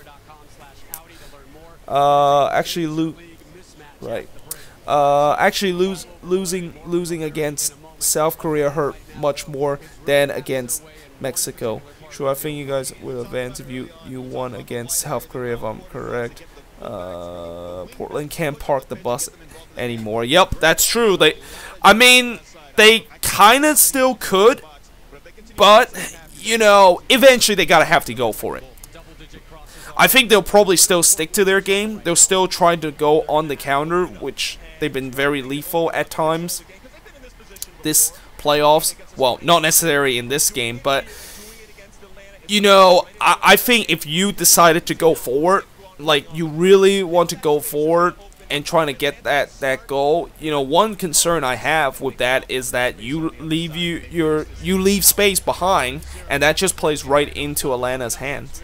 Like if you leave space behind, you know, yeah, that could be game over if you leave space. And we've seen so far in this game where Portland trying to get some possession, it leaves some space at the back, and Atlanta just exploit those areas and trying to go forward on the attack, and they have looked promising at that in that situation. Quakes owned the Galaxy. Garber bought them cups in 11, 12, and 14.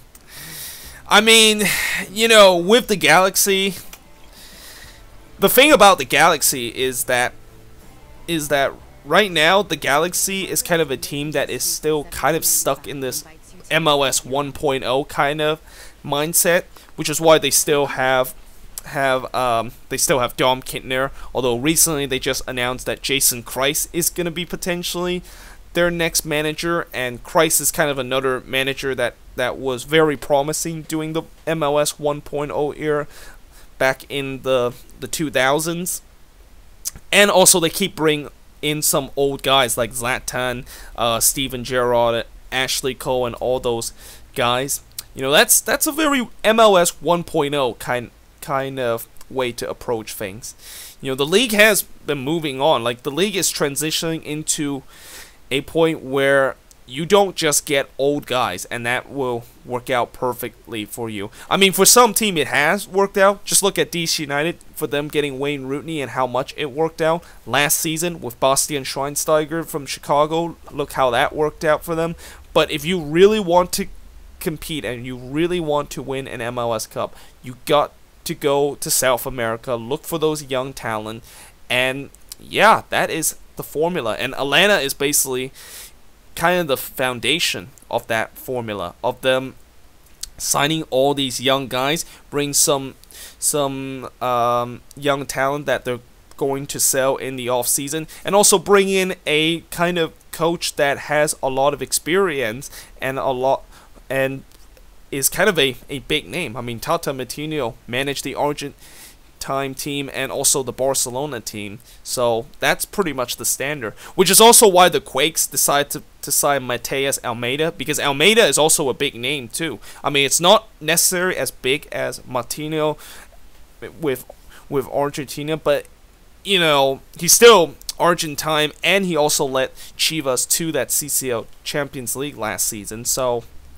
yeah, at least the Quakes are kind of noticed that, you know, it's time to really step up their game and not really go think about, you know, they need to be more ambitious, is what I'm trying to say. Does anyone know if there's a rumor that playoff format changing next season? Well, I think I covered this in one of my news of the week video, but I think they're going to vote on it next month, and if the board approves it, then yes, we're gonna have a playoff format change. And it's not just going to be the playoff format change that is going to be affect, it also will be the regular season. So the regular season will be much shorter. I think it will still start in early March, but it will end like in late September or early October. I think from what I read, it's going to end on October 6th of next season, and then they have the playoffs. The whole reason why they want to redo this playoff format is not just think about the expansion of the fact that, you know, there's going to be 24 team next season, and they're going to be 28 pretty soon in the next couple of years, but it's also the fact that MLS playoffs is kind of like right between the international break in November, and that is just, for a long time, that's been one of the biggest problem with the playoffs and one of the biggest flaw with the playoffs, because when you have an international break between the playoffs and then you have a 2-week period where there's no playoff action, it just completely disrupts the rhythm of the team. And it's just, you know, in the playoffs you shouldn't have a 2-week break before the next game, and that game is not even the cup final. If it was the cup final, then maybe, yeah, it's kind of okay to have that 2-week break, but when it's just the next round, that just does not make sense with this 2-week break. Also, they have Don Gabber, the commissioner, on.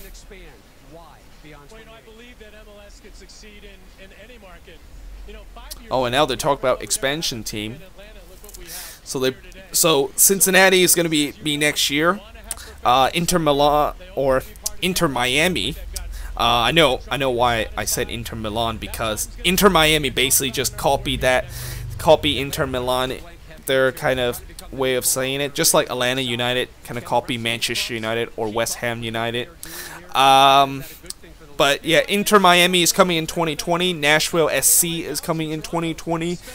They said Austin FC is also coming in the league. So even though the Columbus Crew is not moving to Austin, they're still putting a team in Austin, which I don't understand. Why do they really want? Like, why do they really want a team in Austin? Austin is not even is a city that has no history of professional sports, and the only time when they had a USL team, it failed after 1 year. So I just don't understand why they put Austin as another expansion team. Especially when you look at most of the Texas team, like FC Dallas and Houston. Both of those teams struggle to fill their stadium. So what do you expect from Austin? Like, now, having said that, we could have said the same thing with Atlanta a couple of years of how, you know, I didn't think Atlanta is going to just fill up 70,000 people in an MLS Cup game, and Atlanta is, you know, it's in the Southeast, and the Southeast is not known for soccer, and it's more known for college football, but look what happened. And that could maybe happen with Austin. You know, Austin is a city that has a college football team known as Texas, and they, of course, always filled up their stadium, so maybe that, of course, would happen. But having said that, I just feel like it's highly unlikely that Austin is going to just, when they get their team, I don't think it's a great idea. With a city that just have no professional history whatsoever. Quakes will make the playoffs in 2019. We have the best coach. Normally, all we need is a decent coach. The next season, I don't care. A phenomenal coach. See, the reason why I don't want to say the Quakes are going to make the playoffs next season is because, yes, even though we have Almeida right now, but we still have almost the same squad as the one that we won only 4 games this season. And, you know, I know coaching is very important to trying to get a team good, but having said that, you know, you also need the players to get the resort done. And if you don't have the players like what we have right now, where clearly we don't have the players to compete, then yeah, clearly we are probably not going to make the playoffs, even though we have a world-class coach. Like, I even said it with the fact that even Pep Guardiola taking charge of us will not make us into the playoffs.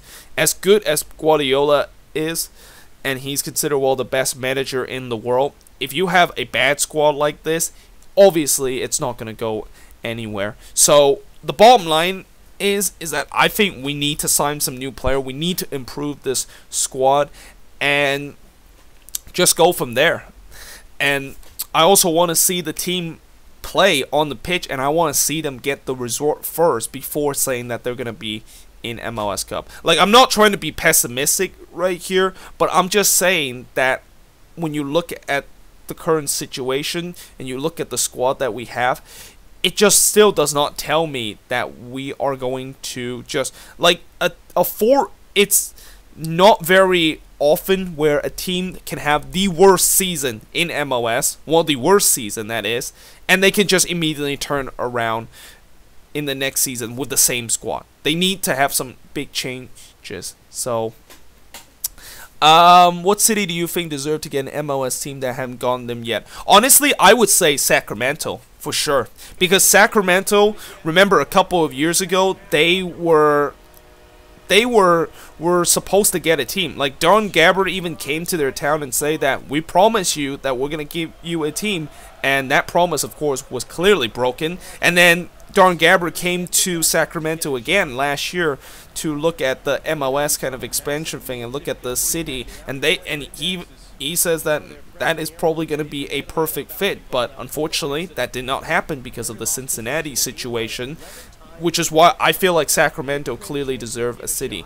Now, the problem with Sacramento is that they just don't have, like, a good owner.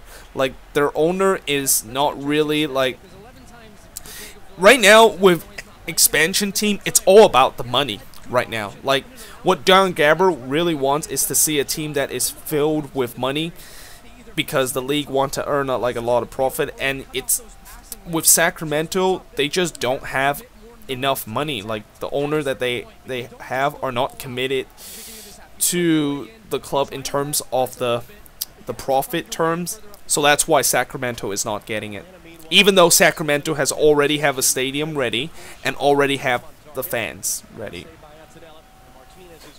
Agree, Austin is unfit for MLS. American soccer in Texas is a massive failure. Yeah, I mean, you know, I think for Dallas, the excuse with that is that, you know, they play in Frisco, which is nowhere near Dallas. That's like saying the Quakes would play in San Francisco, but they still call it the San Jose Earthquakes, even though San Francisco is nowhere near San Jose. But Houston, obviously, there's really no excuse for Houston. I mean, Houston, they have a downtown stadium. People should be able to go there. If it's a stadium is in downtown, it's in a perfect area. So yeah, Texas has already shown that it isn't really a state that is known for its soccer culture. And I get some people would say, well, if Sacramento comes in, that means that there's going to be 4 MLS teams in California, and 4 teams in a state is just way too much. But the argument with that is that California is a big state. I mean, this is the 3rd biggest state in the U.S. This is the most populated state in the U.S. So obviously you're going to have 4 teams. I mean, if it's not Sacramento, it has to be San Diego. And San Diego would also make sense. Although San Diego has already kind of have a team with Tijuana. You know, a lot of San Diegans, if they want to watch soccer, they'll just jump across the border to Tijuana to watch Tijuana play in Liga MX. But San Diego would also make sense because San Diego has is a very good soccer culture.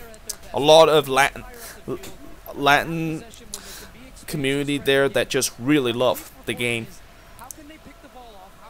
Although one problem with that is convince them to support this new team and, you know, not just also support Tijuana.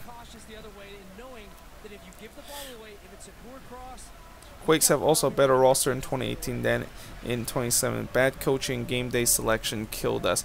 But it's not just also the coaching thing. Actually, hold on a second. That one is going to be clear the way. I mean, yes, it was bad coaching and there was bad selection there. But all in all, it's everything gone wrong in that season has to go in a shared blame. Like, the front office made some bad decision. Starhay was an absolute idiot. The players weren't really turning up to game and keep making mistakes. So yeah, I mean, I really think that, first of all, when I look at this Quakes team, I think the #1 thing we need to solve is that left back.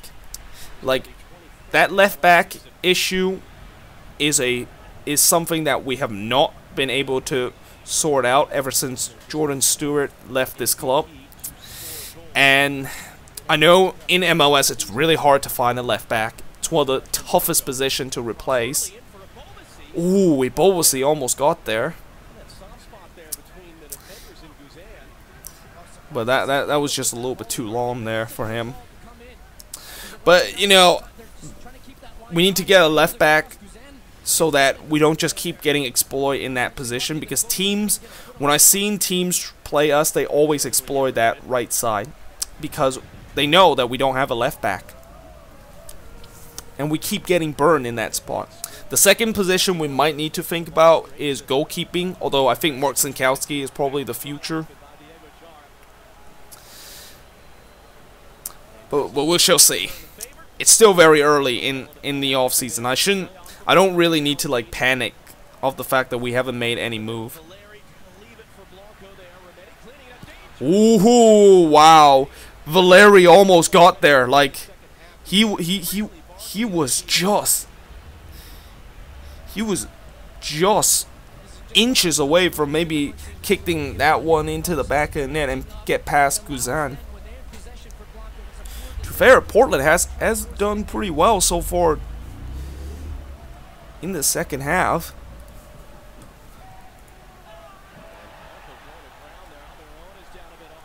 Oh, that's not going to be a foul.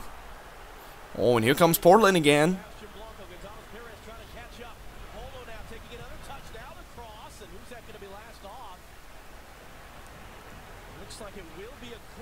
Oh, it's a corner.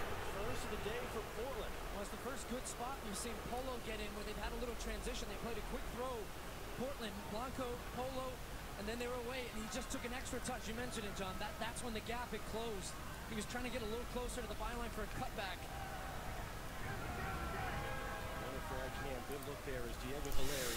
Well, yeah, here comes a corner here. Deep corner. Oh, that's a chance. Oh! Oh no, it was offside.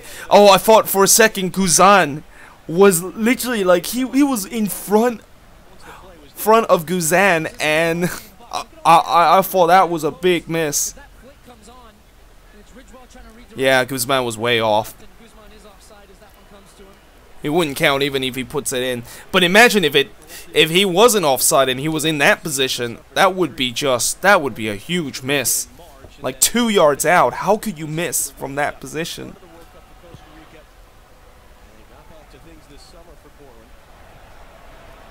But Portland has really started pretty positively, although here comes Atlanta. Oh, that has to be a foul. Wow, that's not a foul? Oh, it is a foul. Okay. Yeah, that has to be a foul. He just jumped over Martinez. Yeah, let's see. Yeah, was that Mabiella? Yeah, Mabiella basically just jumped over Martinez. But yeah, Portland is really going for it. They are really going for it right now. Well, let's see how this is going to go here. Team come back from 2 goals down in MLS Cup, and that was the first one in '96. It's Gressel and Almiron looking to test Jeff Atzenell. Has made 1 save tonight. Gressel to fake this time. Almiron. Oh, that's a good delivery. Oh, and there's the second. There is the second. And was that Escobar? Yup, it's Escobar. And this has been one of the issue with Portland in terms of set pieces. And there it is. It's 2-0. And I think it was Escobar that hits it. Yup, it is Escobar.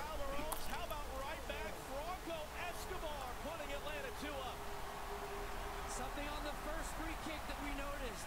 Almiron runs up, Gressel delivers. Look at what happens to the Portland defense when Gressel comes up and he stops. That's when he backs off. And look, now they're Let's see. Wow, that's just bad. That is horrible defending from the set piece. First of all, the Timbers, they did not really mark Martinez very well, and Martinez was able to get some space to basically flick it behind. And then second of all, Escobar was completely on mark in the back. That is just poor defending. And again, this goes back to what I said. I think this is something I didn't mention in the preview, but I probably should have. Portland has struggled in terms of defending set pieces. And now this could be a problem. And here comes Atlanta again. Oh, Martinez is offside. Okay, that's not going to be... I thought if he would have been onside, that's 3-0. Yeah, look at that. Escobar just left wide open in the back post. That.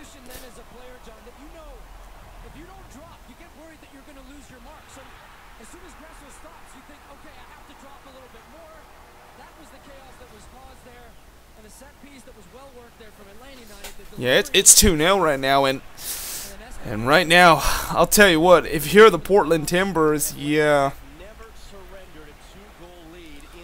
Oh God, why would you put that, Fox?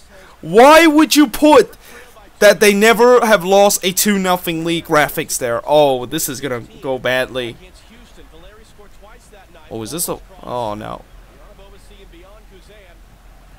And the reason why I say that is because I think... Remember back in the Super Bowl where they talked about how no team has ever blown a big lead like that, and we know what happened after that? So, yeah. And also, that's the only time I'll mention about what happened in that Super Bowl with the Falcons. Because I know Atlanta fan would not... They would literally press the dislike button right now. Because they don't want me to mention what happened to that.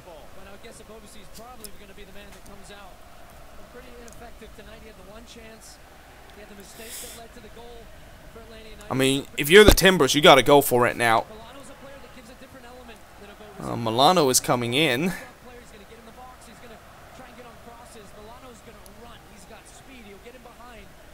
See, this is what I fear about Portland right now, is that I really fear now that, see, if they go for it now, then, you know, that just plays into the hand of Atlanta, but they have to. Down 2-0, you got to go for it. 30 minutes.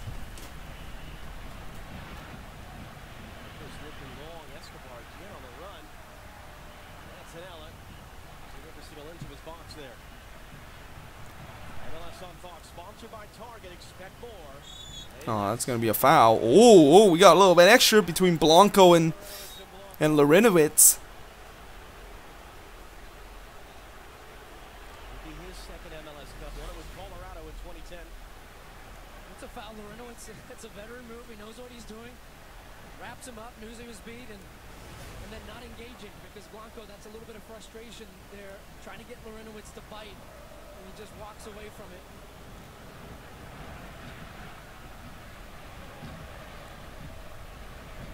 Wonder now, look, coming into this game was Atlanta United to lose. 2-0 up, it's Atlanta United to lose. We've seen this team have a new dynamic in the playoffs. Be hard to score against. They sit back. Do they maintain that style? Oh, it's given away. If this is 3-0, then yeah, you might as well just say it's game over. And here comes Garza.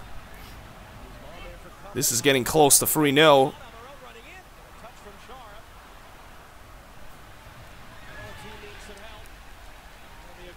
That's a goal kick.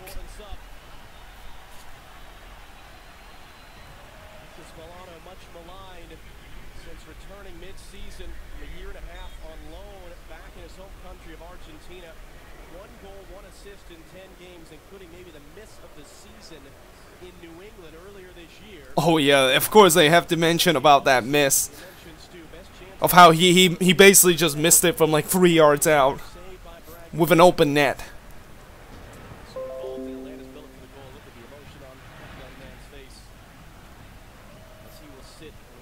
Oh, I feel bad for Obobisi. Remember, Obobisi wasn't part of that Timbers team back in 15 when they won it.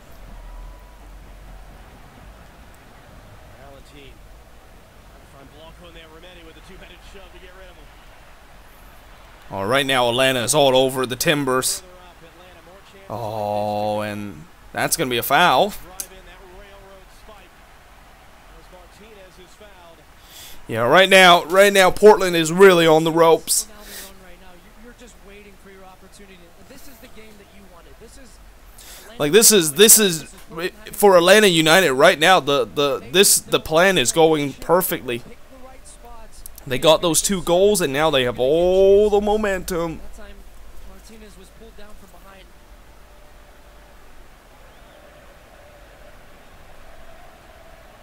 They're having a good time.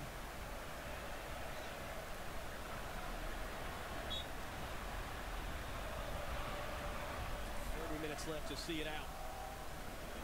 Cross for Garza. They're trying to move and shift this Timbers defense. Perez throwing an arm in there. Wrestle. Got knocked away as Portland was looking to go.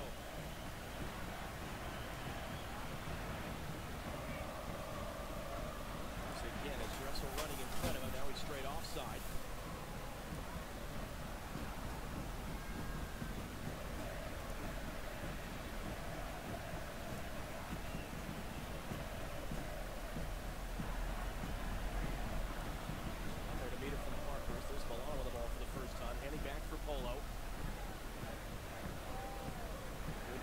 There, Leandro Gonzalez Perez right on top of Milano there. He's trying to roll it forward for Larry.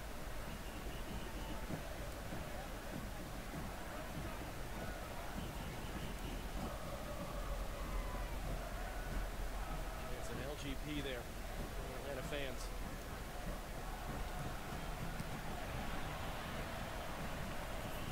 The game has kind of slowed down a little bit right now. I think now Atlanta's probably just gonna sit back a little bit.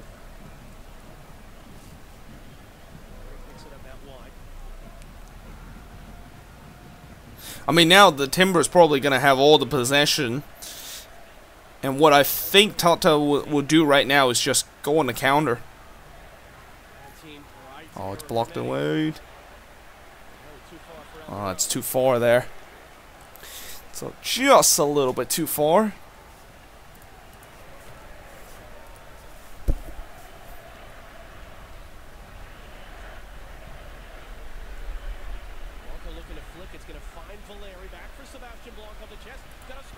Oh, what a chance. Wow, that was almost 2-1. I mean, to be fair, right now, Atlanta, as good as they have been, one thing that they are a little bit kind of a little bit iffy is the defense. Like a couple of times that the defense have looked really kind of, it looks like it's really kind of bend. And look at that, the defending is just not good. And Guzan basically spilled that one, and if there was a Portland player around him, then basically that could be 2-1. So as much as Atlanta is doing good on the attacking and the midfield end, it's the defense that is a bit of an issue. And this might be kind of good for Portland because maybe they'll get one from Atlanta mistake.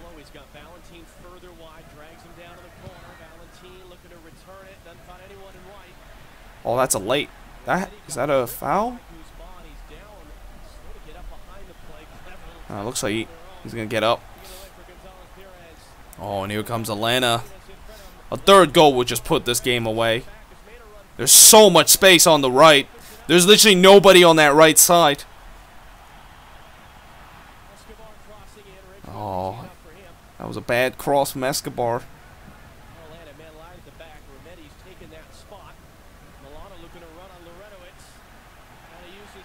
Oh, that's a good...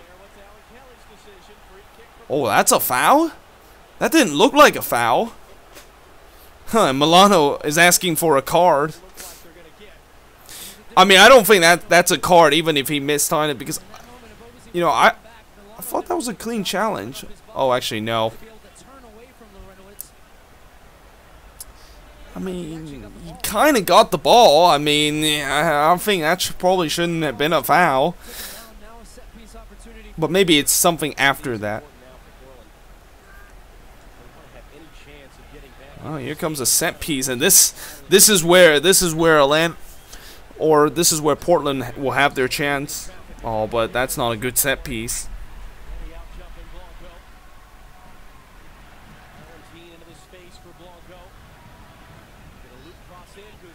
Yeah, Guzan's got that. Yep, there it is.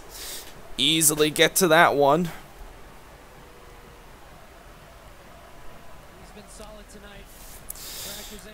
Still have 25 minutes left. Save just a minute ago from Blanco, and then in his box, he's been commanding, taking those crosses. His distribution has been very good. The Timbers have had a game changer off the bench in their run to MLS Cup. It has been Dairon Asprilla, more so than in the game with Seattle in the Western Conference semifinal. He's now preparing to come on as it's played down the line. Long run from Milano to get there, but he will. Thomas Perez running with him.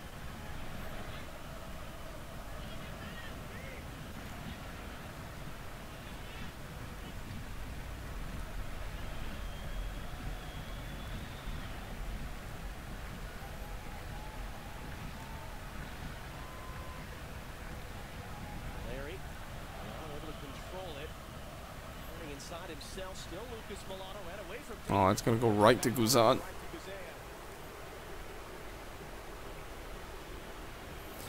I wonder when are they going to start wasting some time. That is Atlanta. I don't think this would be a time to waste. I mean, you're up 2-0. Don't think there's really any point to do it now.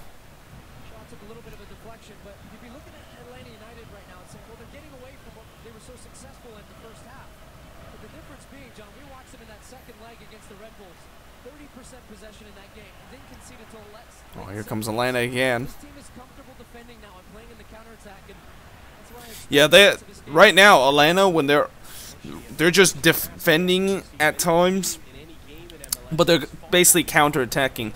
What I'm seeing from this game is that they're kind of been doing something that they've been doing throughout the playoffs, which is at times they counterattack, and at times they have the ball and just try to break teams down. There's two different Atlanta United teams. Oh, that's not a foul? That definitely looked like a foul, but...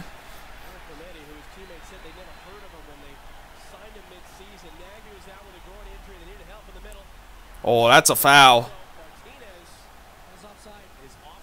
Is offside? How is that? But how is that not a foul? Yeah, that's interesting.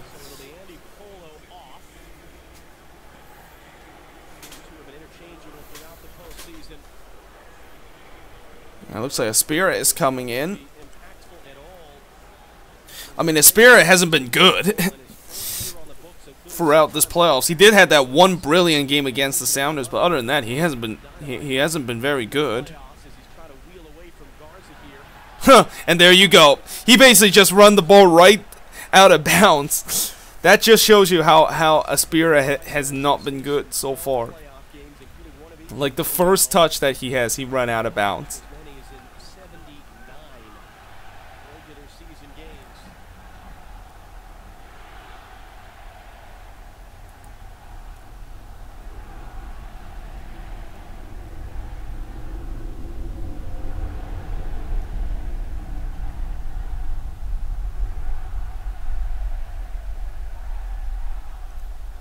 Oh, that's a good ball.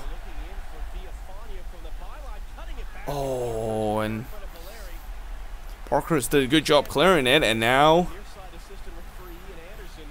Atlanta's counter, and this is where they're dangerous. Oh.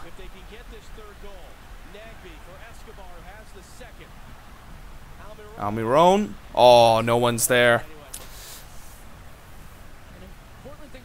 Considering the way the Portlands are winning, consider this a W for Atlanta.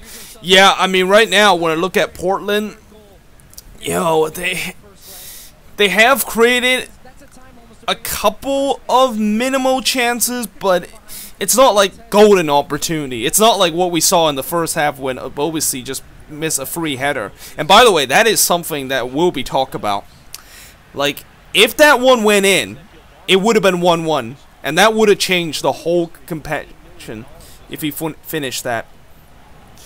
Like, if there is some game-changing moment, I would say that might be one of the biggest one. I mean, a 1-1 game at halftime is clearly different than a 1-0 game. And actually, I will be right back just a second, because there's a knock on the door.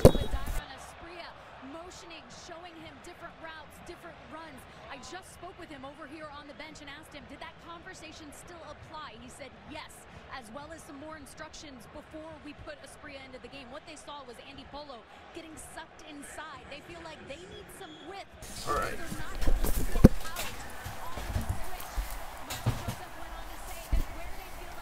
Oh, looks like I missed a substitution.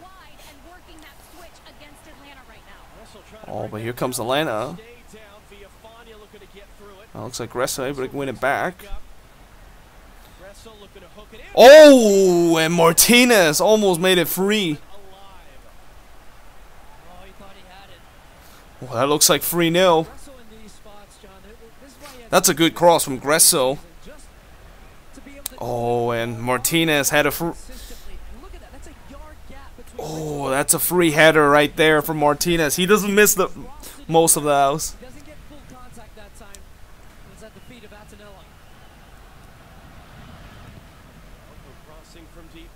Oh, it's going to be headed away. Four times a loser at MLS Cup to finally get a ring.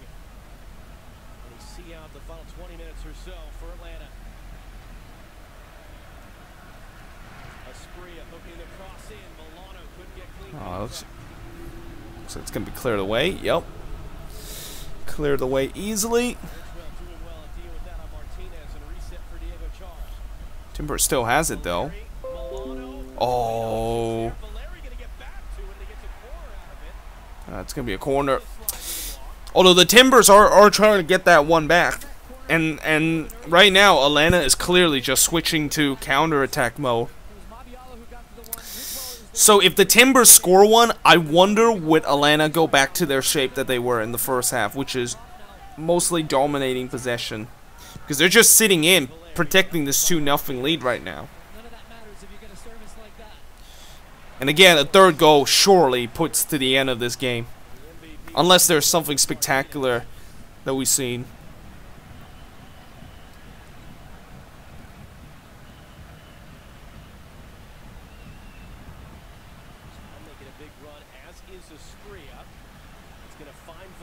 Oh, here's Valeri. Oh, Valeri almost.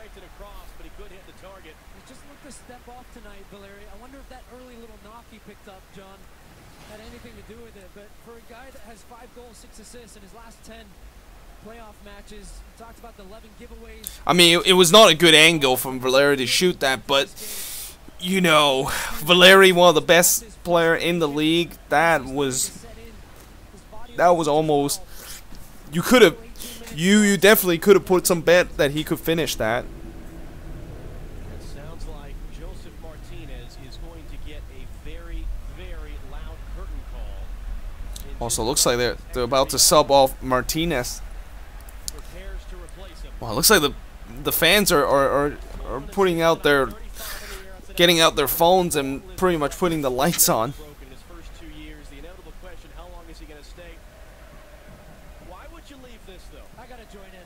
This is the biggest crowd ever to see an MLS game. It was not part of 73,019 people. a playoff record, an overall record. They got their phones out with the lights. 73,000. I want to check what was the attendance of the Champions League last year. Because I think that's even more than what we got.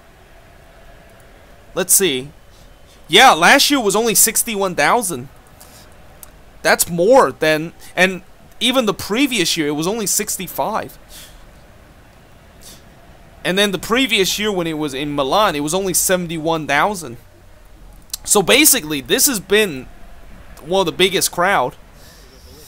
It's the biggest crowd, one of the biggest crowd, and certainly for a cup final, it's bigger than the past 5 Champions League final.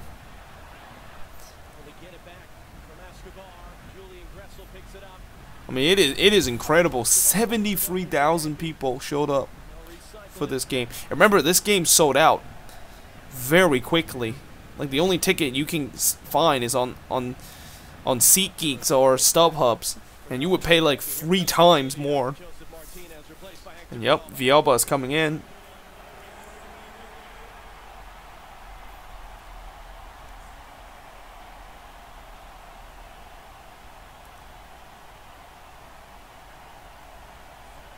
And Villalba is coming in.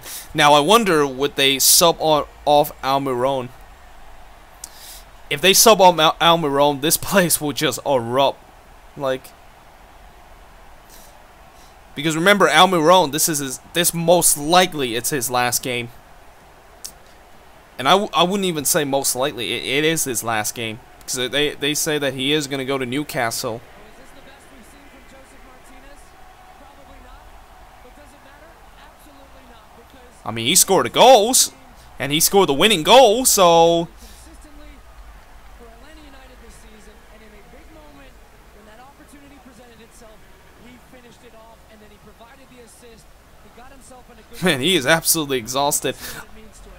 Like, I know he's incredibly happy right now, but he looked absolutely exhausted right now. How he is behind the scenes, away from the cameras. We've got little peeks of it twice this year. Oh, and that's going to be a throw-in. His smile. One of the big things for him is his family. He told us when we met with him in D.C. in August, there's so much more than just football. My family, my friends, my life, but moments like this are going to be memorable forever. Another thing I love about this goal, watch when he goes by. The little stutter step just to settle himself before he finishes. Right there. Sometimes you see strikers lunge for it to try and get on the end. That's him just slowing his body down. He already has a picture of where the goal is. and then the execution followed. And we asked him what that celebration meant then against the Red Bulls as well, and he said in English, and he's learning English rapidly, keep calm. That's his whole mindset. Oh, and somebody's down. For Atlanta, as that play spilled into the near side. Who's that? Remedy. Remedy. You know, the other thing that stuck out with me with Joseph Martinez when we talked to him, when we talked to his teammates, was everything about him is goals. And he said he's not happy if he's not scoring goals. When he's scoring goals, the feeling of it, what that gives him, and motivation. And his teammates saying in practice, if he's not scoring, he demands a higher standard from his teammates. He consistently wants to be in those opportunities, and he is a man that lives and breathes every single second. Oh, that's gonna be a foul. Oh, well, we've got 13 more minutes left. And of course, after this game is over, I'm just gonna give you guys some final thoughts in the stream, and of course we'll do the review right after this game concludes. And of course, I'll still watch like the trophy presentation while I do the reviews, because I want to get that one on my channel straight away. For those people that missed the stream, that is.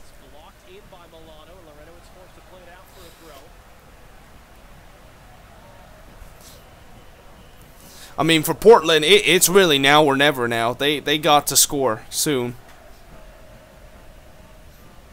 If they can get one back, then yeah, then it gets interesting. Because it's at 2-1, it's still anybody's game.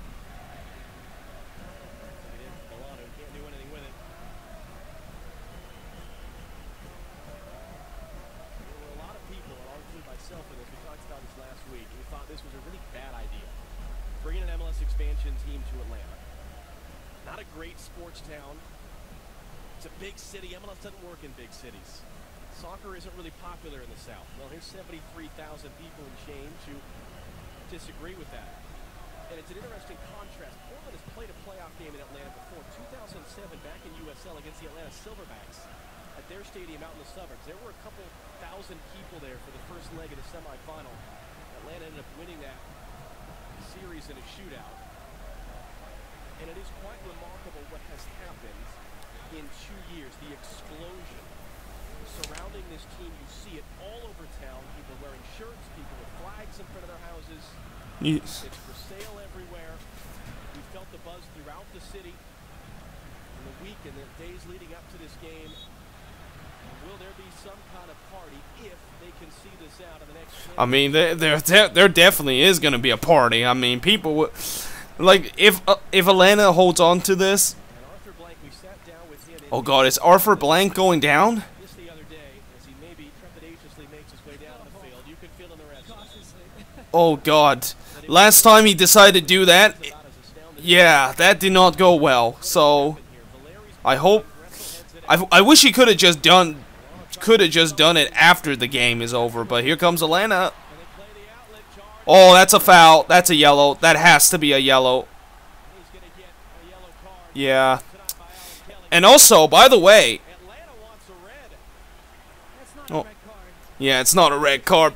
Also, whoever says that Chara is gonna get a yellow card and he bet $100 for that, congratulations, you just won yourself $100. Although I don't know how I'm gonna give you $100 though.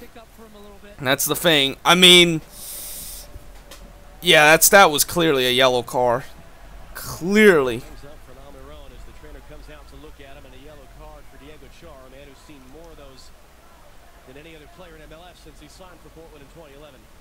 Like, he basically just brought Almiron down, and he had to. If he did not bring Almiron down, Almiron was through on goal. Now the question is, would Almiron get subbed pretty soon? Because, you know, you want to give him you want to give him a reception. You want to give him a goodbye reception. 9 minutes left, plus stoppage, down 2 goals on the road. The Portland team has been doing it all through the playoffs. Do they have one more left in the tank? I don't know. Like, you got 9 minutes, but they need to score one. If they can score one, then yes, there is that belief. Well, that's interesting. They're bringing Alvis Pau, but they need some attacker. 2015, Villalba awkwardly down. Ball's kept in play. Villalba crossing in. Mabiala up in the air. Antonella under pressure. Oh, that's gonna be a foul. Yeah, it's goalkeeper gets the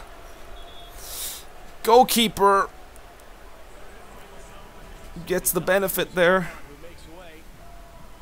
For Powell, who was also part of the Jamaica team that made the run to the Gold Cup final a year ago. He's going to shuffle the pack here. Savarese trying to communicate to his team right now. They're going to go to a back three. Slide Chara back in as part of that between Ridgewell and Mabiala. One of the interesting things when we did talk with Arthur Blank about all of this, he said this success is available other places. We've shared the ingredients, including, he said, conversations with the Haslam family, which is, would seem in negotiations to become new owners of the Columbus Crew. But they could maybe try to replicate some of what we've seen here. Maybe see it other places as well as Char just beats Villalba to that ball. We asked him, okay, so what does it look like going forward? This is great for our first 2 years. What about longer term? And he said, how high is up? We always talk about faith without limits in everything we do. This has been awfully impressive to watch for all of us, many of whom were here for their first ever game last year. Across town at Bobby Dodd Stadium against the Red Bulls. Played in. Oh, that's onside! Oh, what a chance! And that's Alvis Pau.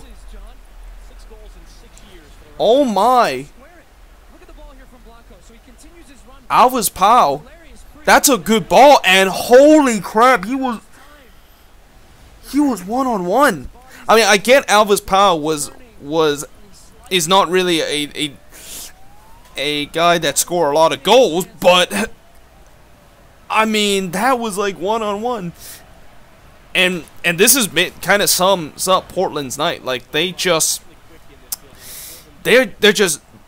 missed some big chances in big moment. And when you're the underdog team, when you get those big chances, you got to put away on it.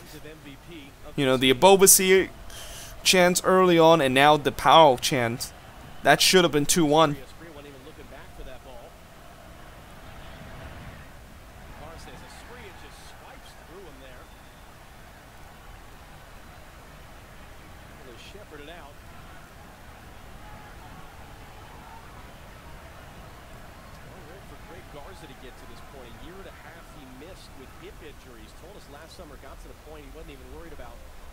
Continuing his soccer career, he said, I was getting worried about being able to do dad things with his hip injuries. But he found a new home in Atlanta. Suffered a shoulder injury in the opening minutes of the All-Star game last year, and it was an aggravation of that injury in May that caused him to have surgery. He missed 5 months, but his return at the end of the regular season has been a key contributor for them in this postseason. All these individual stories that have brought all these guys into this place. Martino talks about that, how much fun this process has been. Well, we got 5 more minutes. 5 minutes away from being called champions.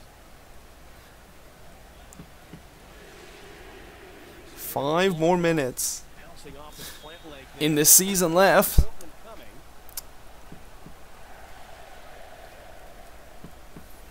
And remember, even though the season is over, there's still some very exciting thing after this.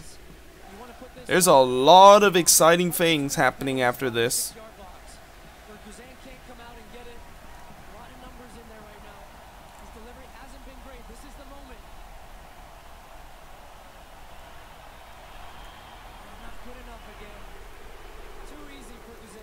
Timber don't look like they should be here in MLS Cup.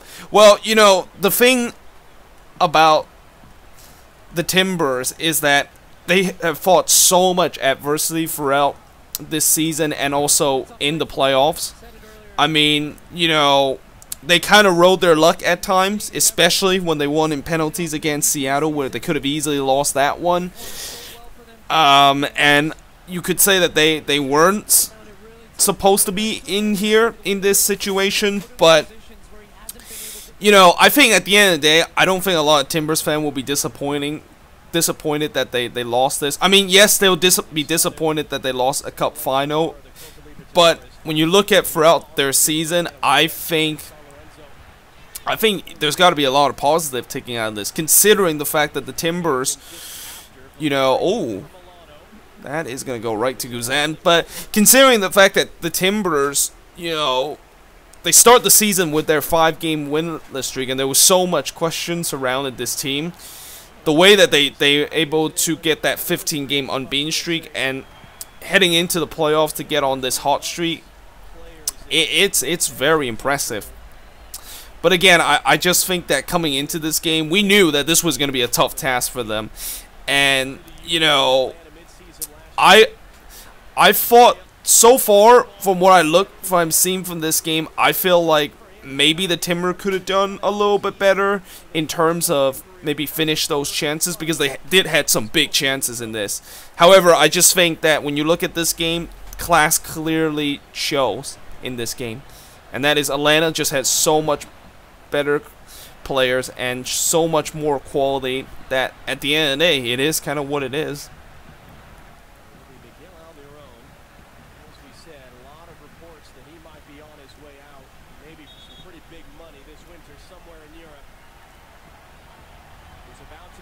Now it looks like Barco is coming on, and Almiron is coming off. Yep.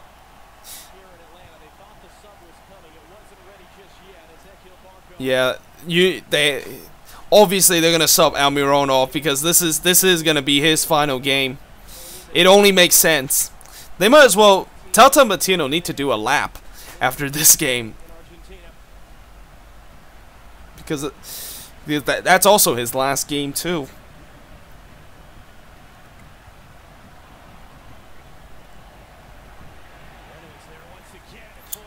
And I'll tell you what, if they score this third goal, it just pretty much put the cherry on top.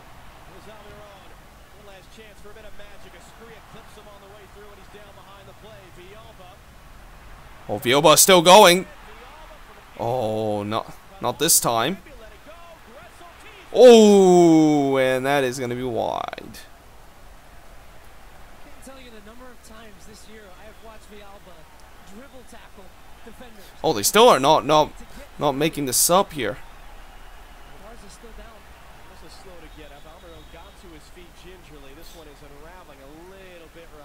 Now, do they sub off Garza here because you know, Savarese is still barking.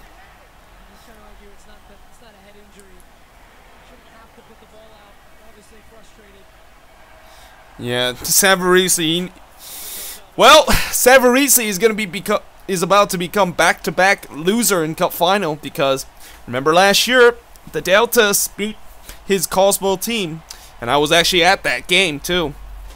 And would you believe it's by the same score, 2-0. Although last year when that Cosmo team lost to the Deltas, it was the second goal didn't come right at the last minute. Like, that was the cherry on the top, pretty much. That was when the fans pretty much started to just storm the pitch. And there it is. Almiron is exiting. And that might be the last time we'll ever see him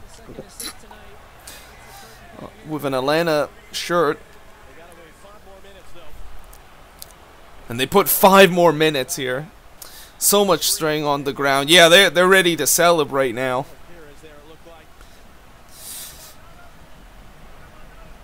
I mean, 5 minutes, I guess it's a little bit long, but then again, you know, we had a lot of injuries here. I swear, if Atlanta blow this will be so funny. They beat Toronto on the last day of the season. We're talking about them maybe surpassing Toronto from last year's maybe the greatest team in MLS history. They slipped up on the last day. Tata Martino said it had been coming a little bit. They lose the supporter shield, but is this really anything less than what we expected from this team? But John, we could also argue for this group. Had they won against Toronto. Oh, and you know something? You know what I just remember? Remember how I said in my New Year resolution, how I said that I predict Atlanta United was going to win MLS Cup. 12 months later, look who is a genius now. I said that Atlanta United was going to win MLS Cup in my New Year resolution. And if you don't believe me, go back to that New Year resolution video that I made back in 2018. Just go back to it. I said Atlanta United was going to win MLS Cup. And look what happened. Atlanta is about to win MLS Cup. I mean, you know,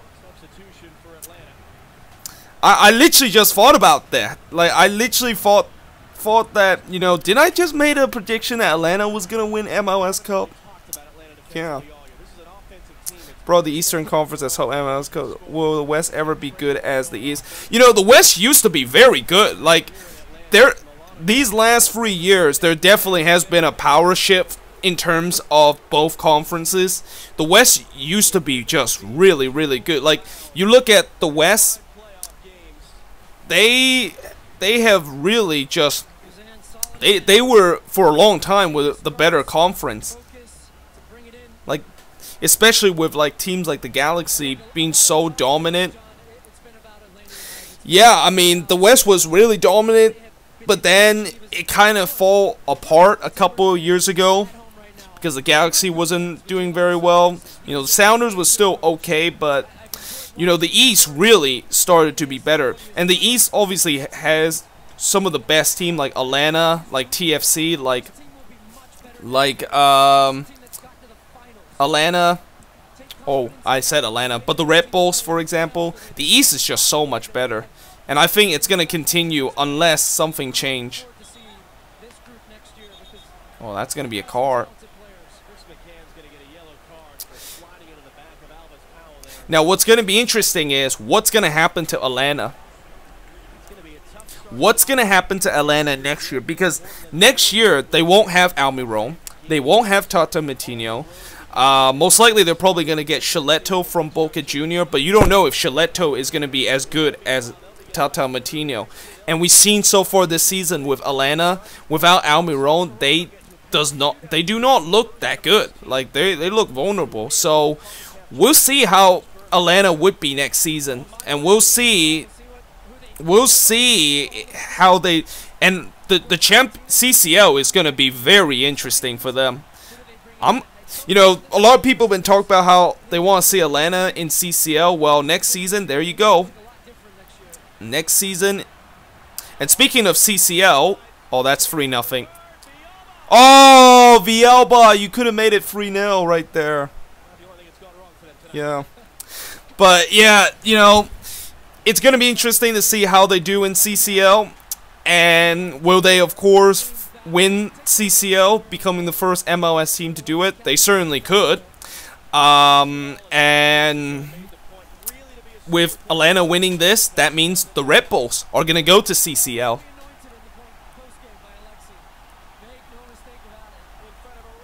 The Brisbane Roar. They're not even in the same country. And there it is.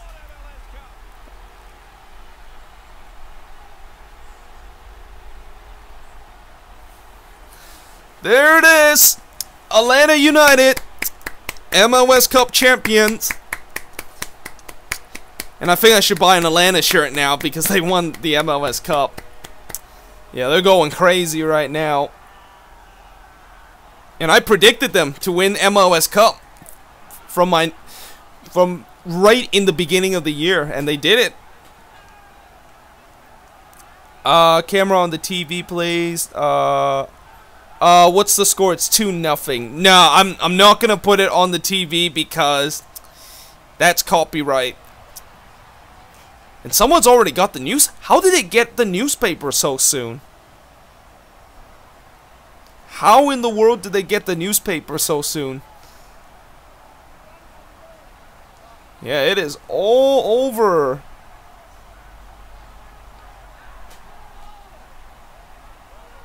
I mean, it was well deserved. Like, we knew from the beginning of the year Atlanta was heavy favorites and they might be the team to beat, and there you go. There it is.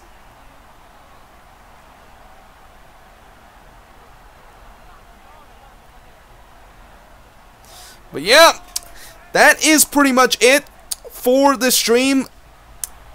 It looks like everybody has the paper now, right now. But yeah, there it is, guys. That is pretty much it for the stream. And credit to Timbers fan. They're actually still staying there. But yeah, that is pretty much the end of the stream. They of course do the trophy presentation now. But obviously now I'm of course going to have to now do the review of this game. And the reason why I'm doing a review is because for those that do not see this game, they need to, or watch the stream, they need to know what exactly happened. So yeah, make sure of course you guys check that out. Obviously, congratulations to Atlanta United winning the MLS Cup. And yeah, hope you guys enjoy this video, and I of course will see you guys next time. And also make sure you guys check out the review that I am gonna do very soon.